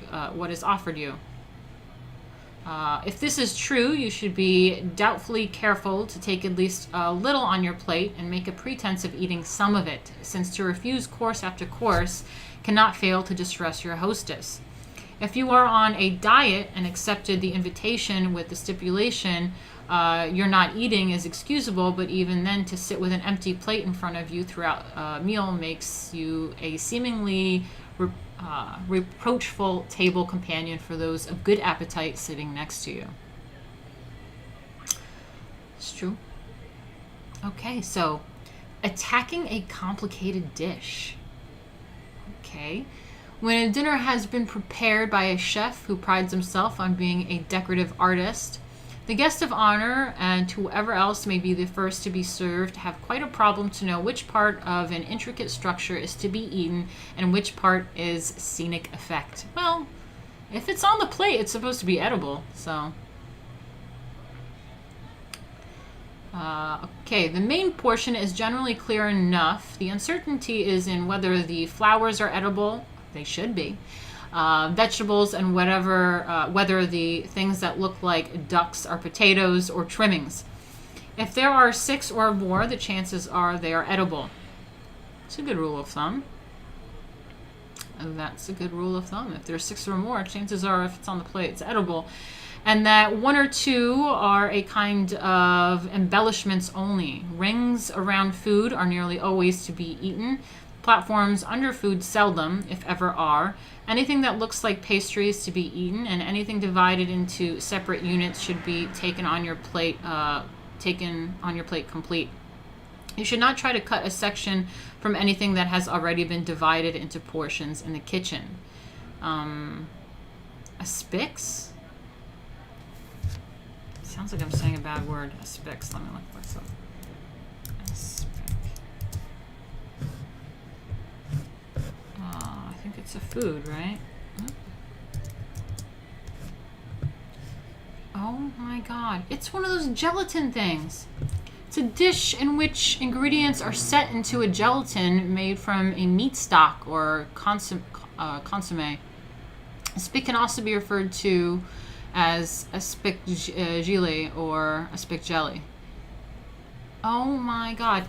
What is it with people in the olden days eating all this like gelatin all the time? It's kind of crazy. I want to show you. Holy shit. Okay, I'm bringing this up.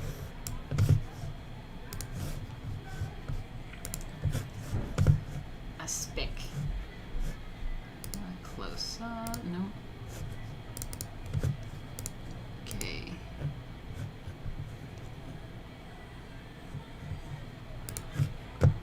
Look at this shit, guys. Can you see it? No, of course my fucking thing is hiding it.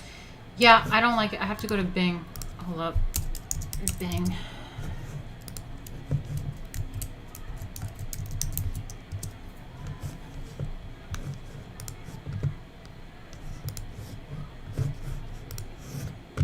Look at this shit. Got an egg in there. It's from Kraft Velveeta. Oh my god. Oh, that's like some head cheese right there. Wow. Wow. They're always doing weird gelatin shit back in the day.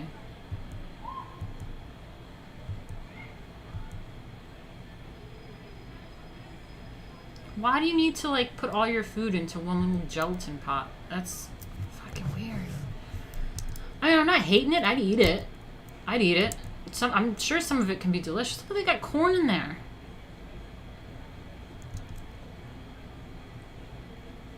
I think I see rosemary in that one.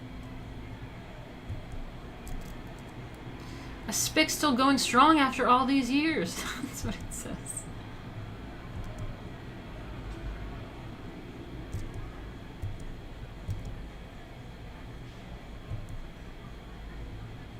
They have. Is that lobster in there? Shrimp? What is that? I don't know. I don't know how I feel about this.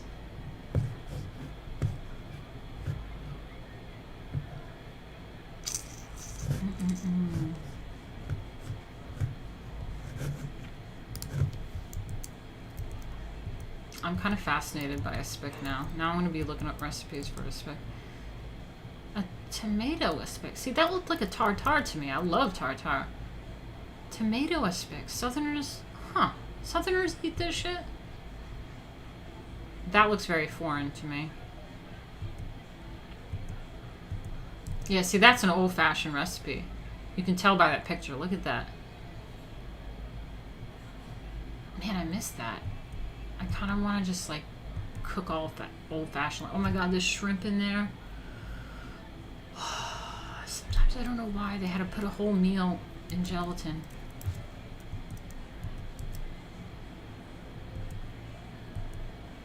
That's an old picture. Chicken aspic vegetable salad.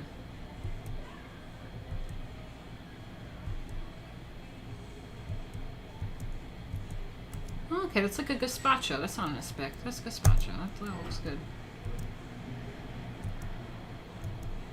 That looks terrible. I'm kind of fascinated right now. Oh my god, is that a sandwich? They put it in a sandwich in gelatin. That's a sandwich sliced.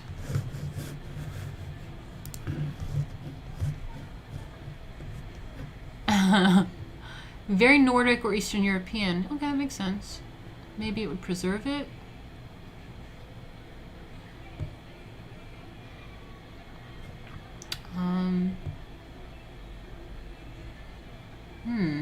Made food last longer, you're saying. See, that's why I love you guys. You guys always are so knowledgeable about stuff. Aurora Boreal said, I don't like that. My ex-boyfriend does, from Finland.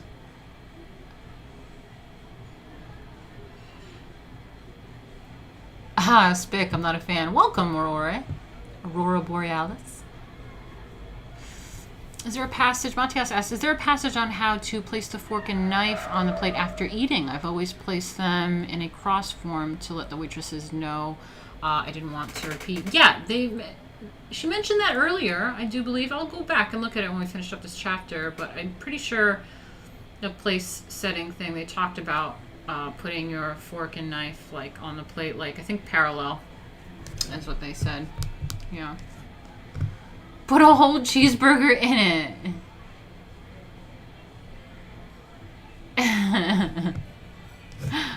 I'm kind of fascinated by a spick now. I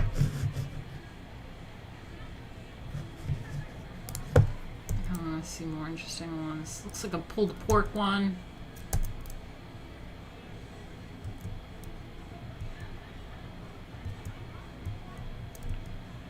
Man, them with gelatin, I swear to God. Is that a roast chicken? That's a roast chicken. Gelatined. And they put radishes on it. What the fuck were they eating back in the day? Why is my mouse being funny? I don't know how I feel about the whole chicken. I got some fish. It's like a weird sushi.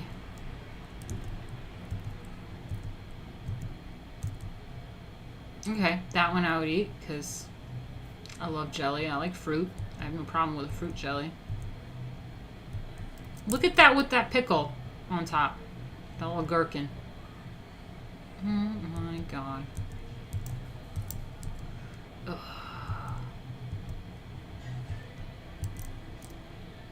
That looks pretty. Interesting. Alright. A spick. Oop. I'm gonna bring the book back. A spick.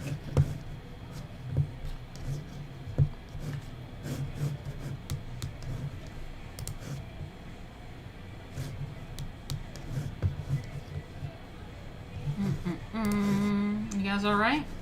You alright there? Okay, where are we at? We had a spick. Attacking a complicated dish. Okay, so if there's 6 or more, chances are it's edible. 1 or 2 of a kind are embellishments only. Rings around the food are nearly always to be eaten. Platforms under food, seldom. Anything that looks like a pastry is to be eaten. Anything divided into separate units should be taken on your plate complete. You should not try to cut a section from anything that has already been divided into portions in the kitchen. Spics and desserts are, it must be said, occasionally Chinese puzzles. But if you do help yourself to part of the decoration, no great harm is done. Dishes are never passed from hand to hand at a dinner, not even at the smallest and most informal ones. Sometimes people pass salted nuts to each other or an extra sweet from a dish nearby, but not circling the table. Ooh, so don't circle the dishes with the, I don't know. Anyway. Oh gosh, so much going on out there. What about caviar? Don't they have a little caviar spoon or some shit for that? They put caviar like on the dish. It's usually a little garnish, really.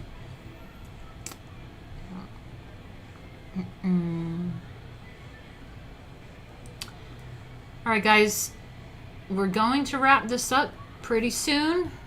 And just remember to help me reach my goal. I'm at 24.2%. Please, please, please. I made like $17 the past few days. It would really help me out if I get back on target. And yeah, that would be fantastic. Thank you, thank you.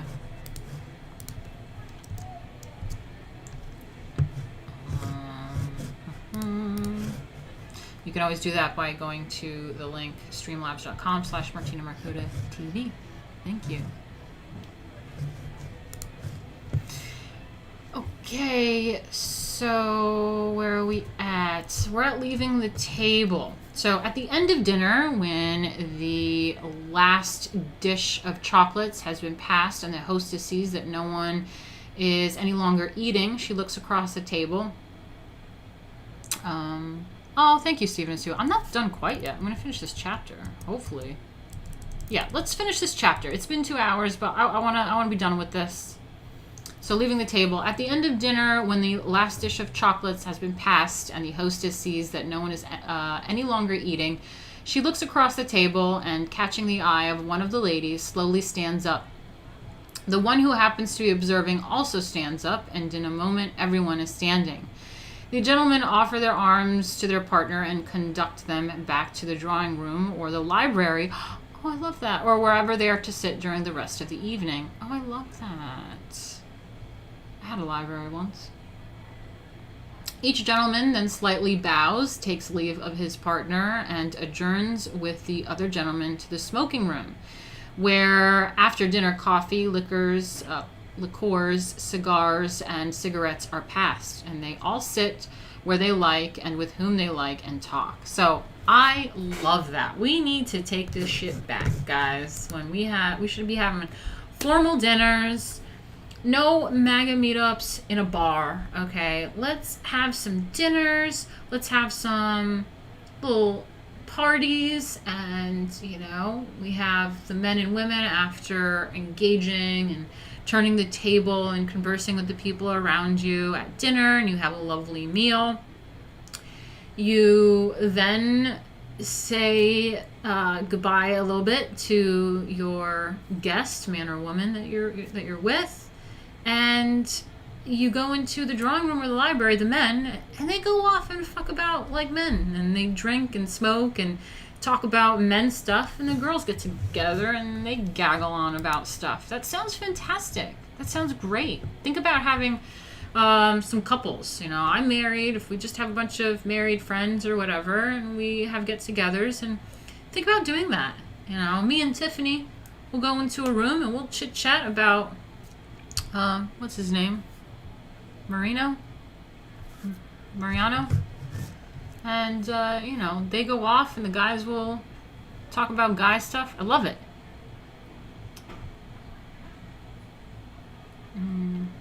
Yes, we join. Okay, so it is perfectly correct for a gentleman to talk to any other who happens to be sitting near him, whether he knows him or not. The host, on occasion, but it is rarely necessary, starts the conversation if most of the guests are inclined to keep silent by drawing this one or that one into discussion of general topic that everyone is likely to take part in. At the end of 20 minutes or so, he must take the opportunity of the first lull in the conversation to suggest that they join the ladies in the drawing room.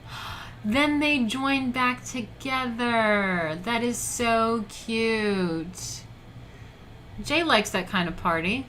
Yes, Tiffany's coming over for dinner. I love it. I love it. In a house where there is no smoking room.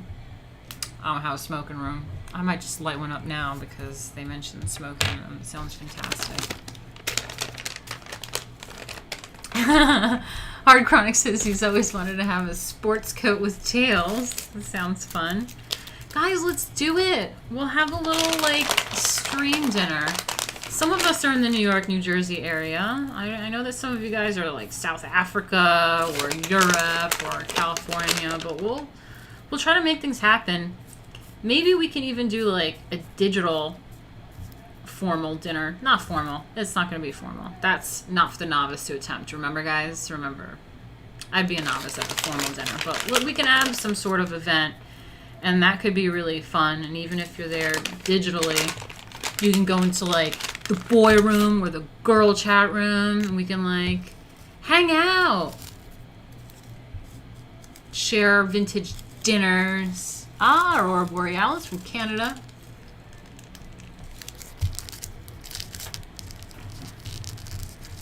Big hands. I look weird scooping caviar. That's funny. All right.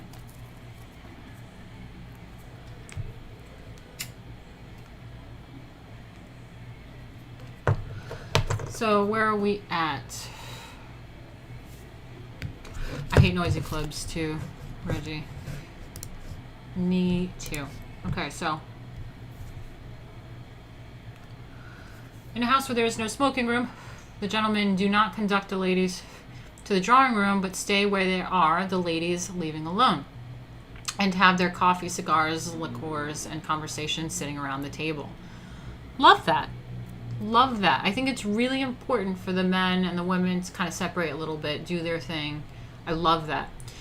See, these old-fashioned things that are just so great to, holy shit, yeah. And I think that naturally tends to happen sometimes. I don't know if you guys have for, Christmas or Thanksgiving or some family party, and sometimes a group of men kind of go off together, and the women kind of go together. And it naturally happens. So we self-segregate. We do that as people. But anyway, in the drawing room, meanwhile, the ladies are having coffee, cigarettes. I love coffee and cigarettes. And liqueurs passed to them. Love that. Love that. There's not a modern New York hostess, scarcely even an old-fashioned one, who does not have cigarettes passed after dinner. I love it. Love it.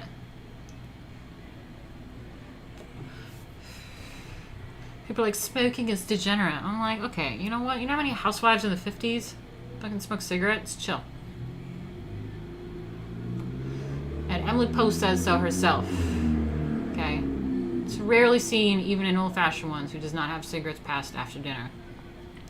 At a dinner of 10 or 12, the 5 or 6 ladies are apt to sit in one group, or possibly 2 sit by themselves and 3 or 4 together. But at a very large dinner, they inevitably fall into groups of 4 or 5 or so each. In any case, the hostess must see that no one is left to sit alone. If one of her guests is a stranger to the others, the hostess draws a chair near one of the groups and, offering to her single guest, sits beside her.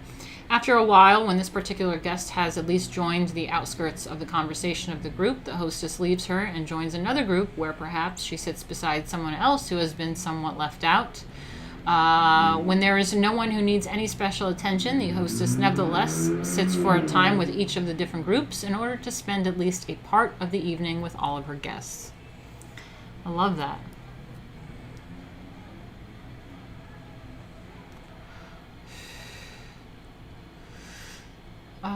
Yeah, that's right, Matias. He says, that's true. We would always gather near the grill to check on their barbecue and chat a little. Yeah, I think that tends to happen. But it's interesting to make a point of that as part of like a dinner ritual. I love that. When the gentlemen return to the drawing room. So when the gentlemen return to the... Oh, got smoke in my eye. When the gentlemen return to the drawing room, if there is a particular lady that one of them wants to talk to, he naturally goes directly to where she is and sits down beside her.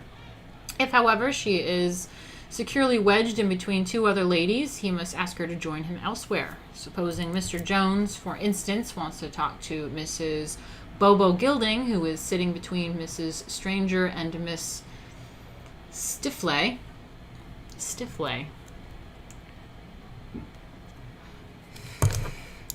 Okay, so this guy who wants to talk to Mrs. Bobo Gilding, who is sitting between Mrs. Stranger and Miss Stifley. Mr. Jones, gotta put my finger thing back on. Mr. Jones saunders up to Mrs. Gilding. He must not look too eager or seem too direct to prefer her to the other 2 who are flanking her position. So he says rather casually, will you come and talk to me?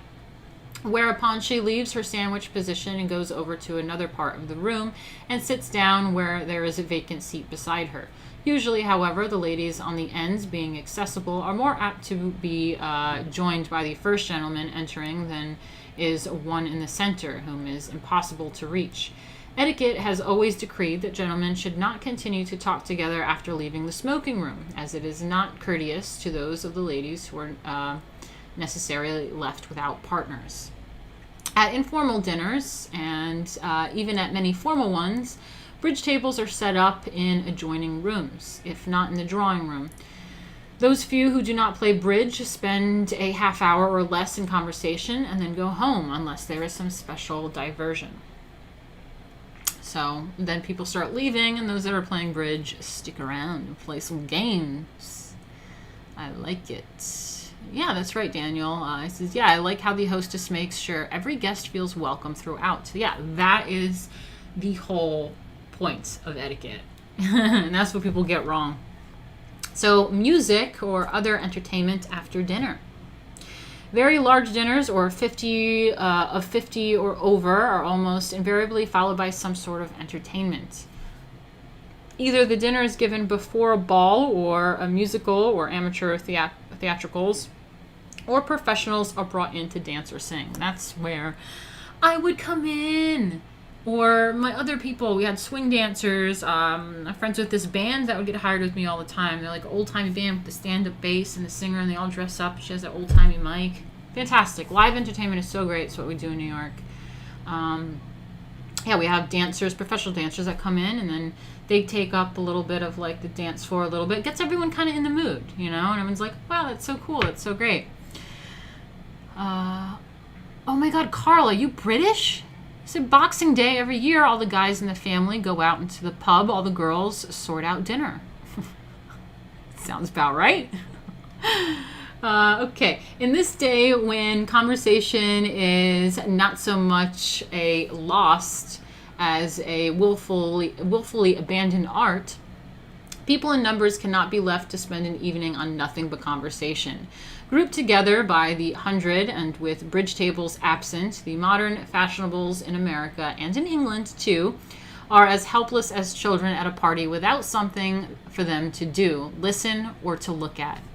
That is exactly why, as a performer, I got a lot of work. It's New York City. Everyone's throwing a party. There's big parties for everything from personal private party that I worked for this incredibly wealthy Japanese lady who had artwork and people in tuxedos at her event, and I would perform for her, to Google holiday party or some other Christmas party for a doctor or something, and there's some event going on. There's always entertainment. There's always something for people to look at. I'm there to be looked at, to entertain, to smile, to take pictures with people, to dance on the dance floor, to make sure everything's looking awesome, to perform, have like full-on performances. It's great. Oh, Carl, you're Irish. Cool. Awesome. Didn't know that. So, very big dinners. A dinner of 60, for instance, is always served at separate tables. A center one of 20 people and 4 corner tables of 10 each. The undesirables.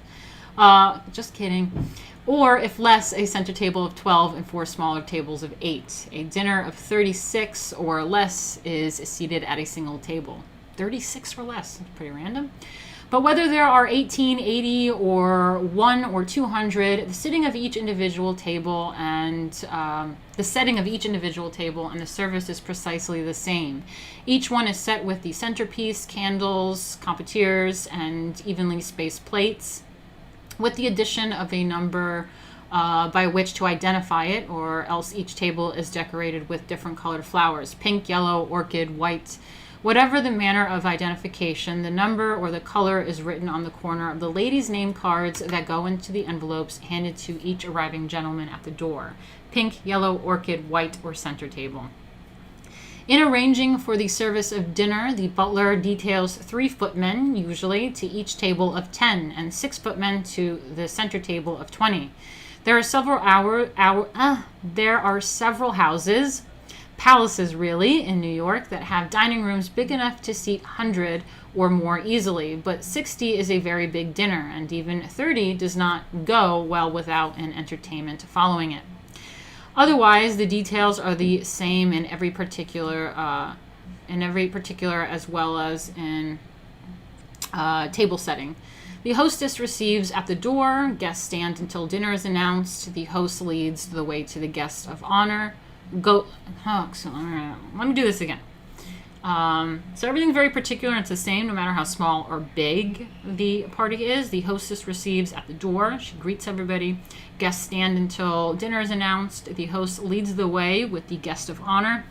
The hostess goes to the table last. The host and hostess always sit at the big center table, and the others at the table are invariably the oldest present. The host and hostess always sit at the big center table, and the others at the table are invariably the oldest present. No one resents being grouped according to age, but many do resent a segregation of ultra-fashionables. You must never put all prominent ones at one table unless you want forever to lose the acquaintance of those at every other. Don't have a table of undesirables. After dinner, the gentlemen go to the smoking room, and the ladies sit in the ballroom, where, if there is to be a theatrical performance, the stage is probably arranged. The gentlemen return, the guests take their places, and the performance begins. After the performance, the leave-taking is the same as at all dinners or parties. Cool. Okay, let me just see what you guys are saying. Okay, Hard Chronic says, what's cool about this is that men and women understand their roles, therefore they don't feel awkward or out of place. They are confident in just being. That's class, in my opinion. That's exactly right. That's what I love about this. Everyone has their place, everyone knows what they're doing, and you're able to actually enjoy this. I mean, how much nicer does this seem? And I have people that comment, they think like a formal dinner is stuffy. Why would you want to do that? That sounds terrible, blah, blah, blah. And it's like, no, it's actually quite nice. I mean, Think about how fun this party would be with all of us, you know. Each one of us arriving. They get announced at the front door. We have Jay, we have Matthias, you know, everyone brings a date. We got Carl Rowe in here, you know, Aurora Borealis, we got Hard Chronic, you know, we got everybody like being announced as they come in, and then you get to mingle a little bit before dinner. We all sit down, have a fantastic meal, a few different courses of things, have dessert, and then we go into our separate sections. The men and women can get together and talk, smoke and drink. Then we kind of get back together again. Then we can just socialize and hang out, watch some entertainment. I mean, that sounds fantastic. That sounds fantastic.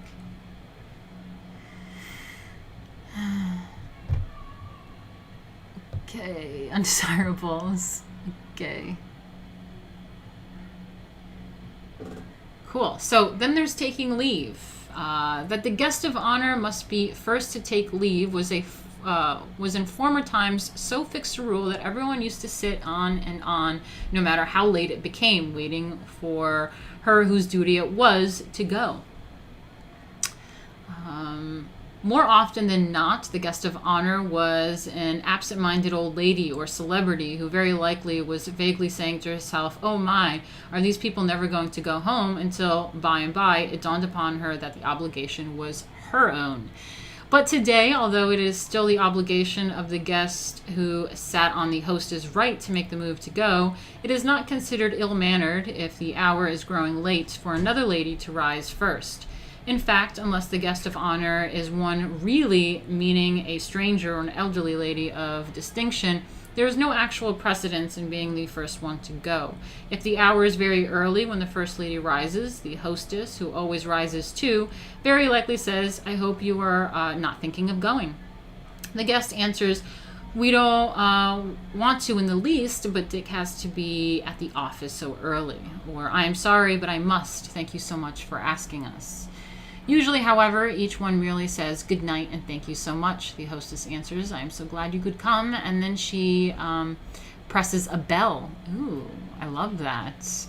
Not one that any guest can hear, for the servants to be in the dressing rooms and hall. When one guest leaves, they all leave except those at the bridge tables. They all say good night to whomever they were talking with and shakes hands.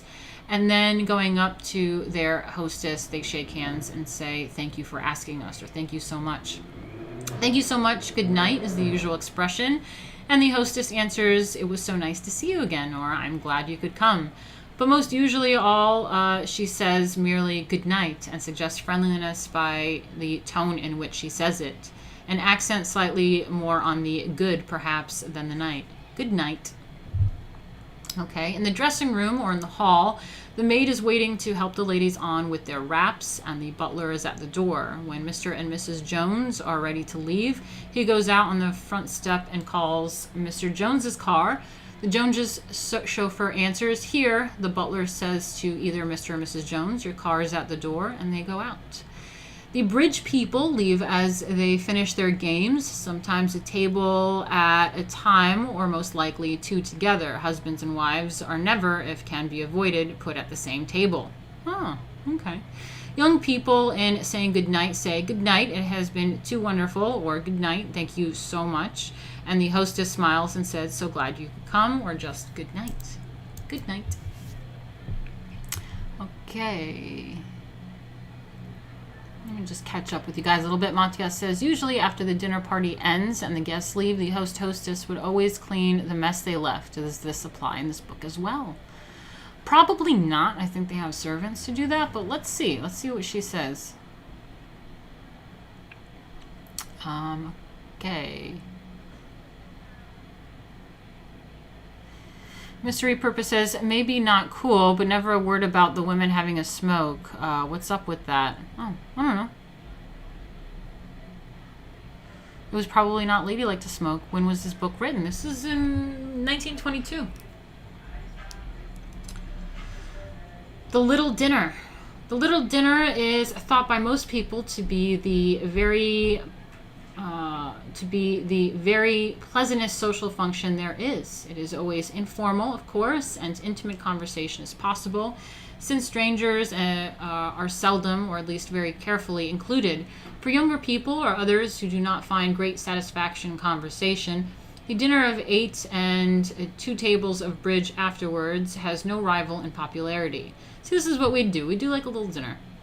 The formal dinner is liked by most people now and then, and for those who don't especially like it, it is at least salutatory as a spine-stiffening exercise. But for night after night, season after season, the little dinner is to social activity what the roast course is to the meal. The service of a little dinner is the same of that as a big one. As has been said, proper service in properly run houses is never relaxed, whether dinner is for 18 or 2 alone. The table appointments are equally fine and beautiful, though possibly not quite so rare. Really priceless old glasses and china can't be replaced because the duplicates do not exist, and to use it 3 times a day would be to court destruction. Replicas, however, are scarcely less beautiful and can be replaced chipped. The silver is identical. The food is equally well prepared, though a course or 2 is eliminated. The service is precisely the same. The clothes that fashionable people wear every day and they are home alone are, if not the same, at least as beautiful of their kind. Young Gilding's lounge suit is quite as handsome as his dinner clothes, and he tubs and shaves and changes his linen when he puts it on. His wife wears a tea gown, which is classified as a negligee rather in irony, since it is apt to be more elaborate and gorgeous, to say nothing of dignified, than half of the garments that masquerade these days as evening dresses. They wear these informal clothes only if very intimate friends are coming to dinner alone. Alone may include as many as 8, but never includes a stranger. Okay.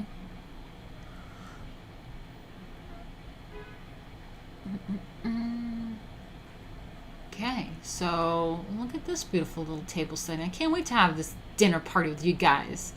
A dinner service without silver, the little dinner is thought by most people to be the very pleasantest social. Cool. Oh, excuse me, I didn't finish that. A dinner service without silver. The little dinner is thought by most people to be the very pleasantest social function there is. Okay, otherwise, at informal dinners, the host wears a dinner coat and the hostess a simple evening dress, or perhaps an elaborate one that has been seen by everyone and which goes on at little dinners for the sake of getting some wear out of it. I like that idea. She never, however, receives formally standing, though she rises when a guest comes into the room, shakes hands, and sits down again. When dinner is announced, gentlemen do not offer their arms to ladies. The hostess and the other ladies go into the dining room together, not in procession, but just as they happen to come. If one of them is much older than the others, the younger ones wait for her to get ahead of them, or one who is much younger goes last. The men stroll in the rear. The hostess, on reaching the dining room, goes to her own place, where she stands and tells everyone where she is to sit. Mary, will you sit next to Jim, and Lucy on this side, Kate over there, Bobo next to me, etc. Okay, then we have carving on the table. So carving is sometimes seen at home dinner tables. A certain type of man always likes to carve. I love that. A certain type of man always likes to carve. Yes, Matthias, we should totally do that. A dinner party hosted by me. How fun. I should get my practice in. That sounds so fun. I want to do that. That should be like this whole thing that I do. Okay, so a certain type of man always likes to carve. Is that you, Matthias? Is that you? And such one does. But in 49 houses out of 50, in New York at least, the carving is done by the cook in the kitchen. A roast, while it is still in the roasting pan and close to the range at that, so that nothing can possibly get cooled off in the carving. After which the pieces are carefully put together again and transferred to an intensely hot platter. This method has two advantages over table carving: quicker service, a hotter food. Unless a change takes place in the present fashion, none except cooks will know anything about carving, which was once considered an art necessary to every gentleman. Wow. Okay. I like that. None except cooks will know anything about carving, which was once considered an art necessary to every gentleman. The boast of the high-born southerner that he can carve a canvas back holding it on its fork will be as unknown as the driving of a four in hand. What does that mean? Driving a four in hand. Four in hand. Old-fashioned butlers sometimes carve in the pantry, but in the most modern service, all carving is done by the cook. Cold meats are, in the English service, put whole on the sideboard, and the family and guests cut off what they choose themselves. In America, cold meat is more often sliced and laid on a platter garnished with finely chopped meat jelly and watercress or parsley. Yeah, that's true.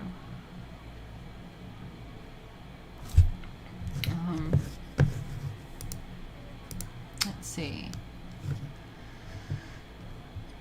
A dude should always know how to use a blade or knife. I agree.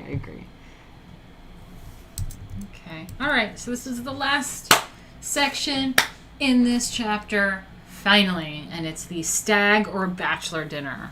All right, guys. Whew. A man's dinner, way cooler than an all-boys beach party, just saying. A man's dinner is sometimes called a stag or a bachelor dinner, and as its name implies, is a dinner given by a man and for men only. A man's dinner is usually given to celebrate an occasion of welcome or farewell. The best-known bachelor dinner is the one given by the groom just before his wedding. Other dinners are more apt to be given by one man or group of men in honor of a noted citizen who has returned from a long absence, or who is about to embark on an expedition or a foreign mission. Or a young man may give a dinner in honor of a friend's 21st birthday. Aw, Jay. Or an older man may give a dinner merely because he has a quality of game which he has shot and wants to share with his special friends. Okay. Nearly always a man's dinner is given at the hostess club or his bachelor quarters or in a private room in a hotel. But if a man chooses to give a stag dinner in his own house, his wife or his mother should not appear. For a wife to come downstairs and receive the guests for him cannot be too strongly condemned as out of place. Such a maneuver on her part, instead of impressing his guests with her own grace and beauty, is far more likely to make them think what a poor worm her husband must be to allow himself to be henpecked. And for a mother to appear at a son's dinner is, if anything, worse. An essential piece of advice to every woman is, no matter how much you may want to say, "How do you do?" to your husband's or your son's friends, don't. Okay. That's that, guys. Don't be a bitch, basically. Don't be a bitch. Well, that was that. It's been 2.5 hours, and I made like $20. So if anyone has any last super chats or donations, let's do them now, and I'm gonna get out of here. And let me know. Stephen and Sue says, I like fancy aesthetic except wearing a suit/tux.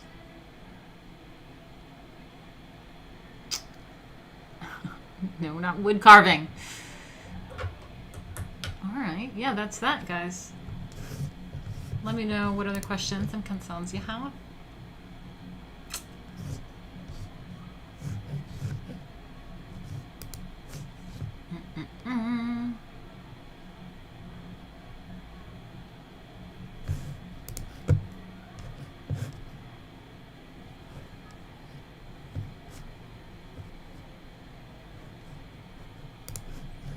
Cool.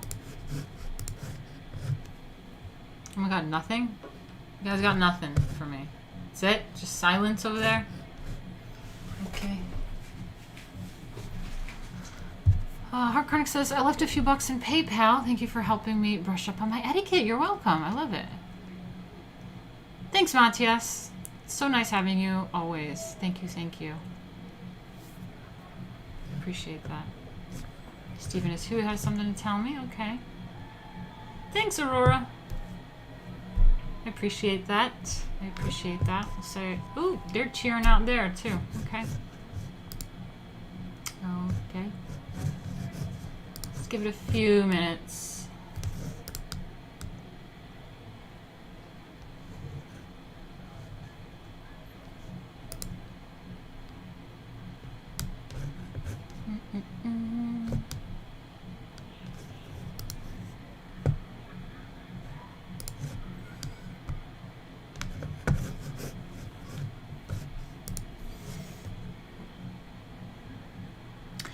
Noah, I didn't, Stephen. I will go into Discord immediately after I stop the stream. I will. Alright, well, guys, there's the outro. If anyone wants to send me a little something or ask me a question, you can do it in the outro. And the stream is still going. You can always do anything at that point. I'll see you guys tomorrow. What's tomorrow? What's today? It's Thursday, so Friday. Alright. See you guys tomorrow.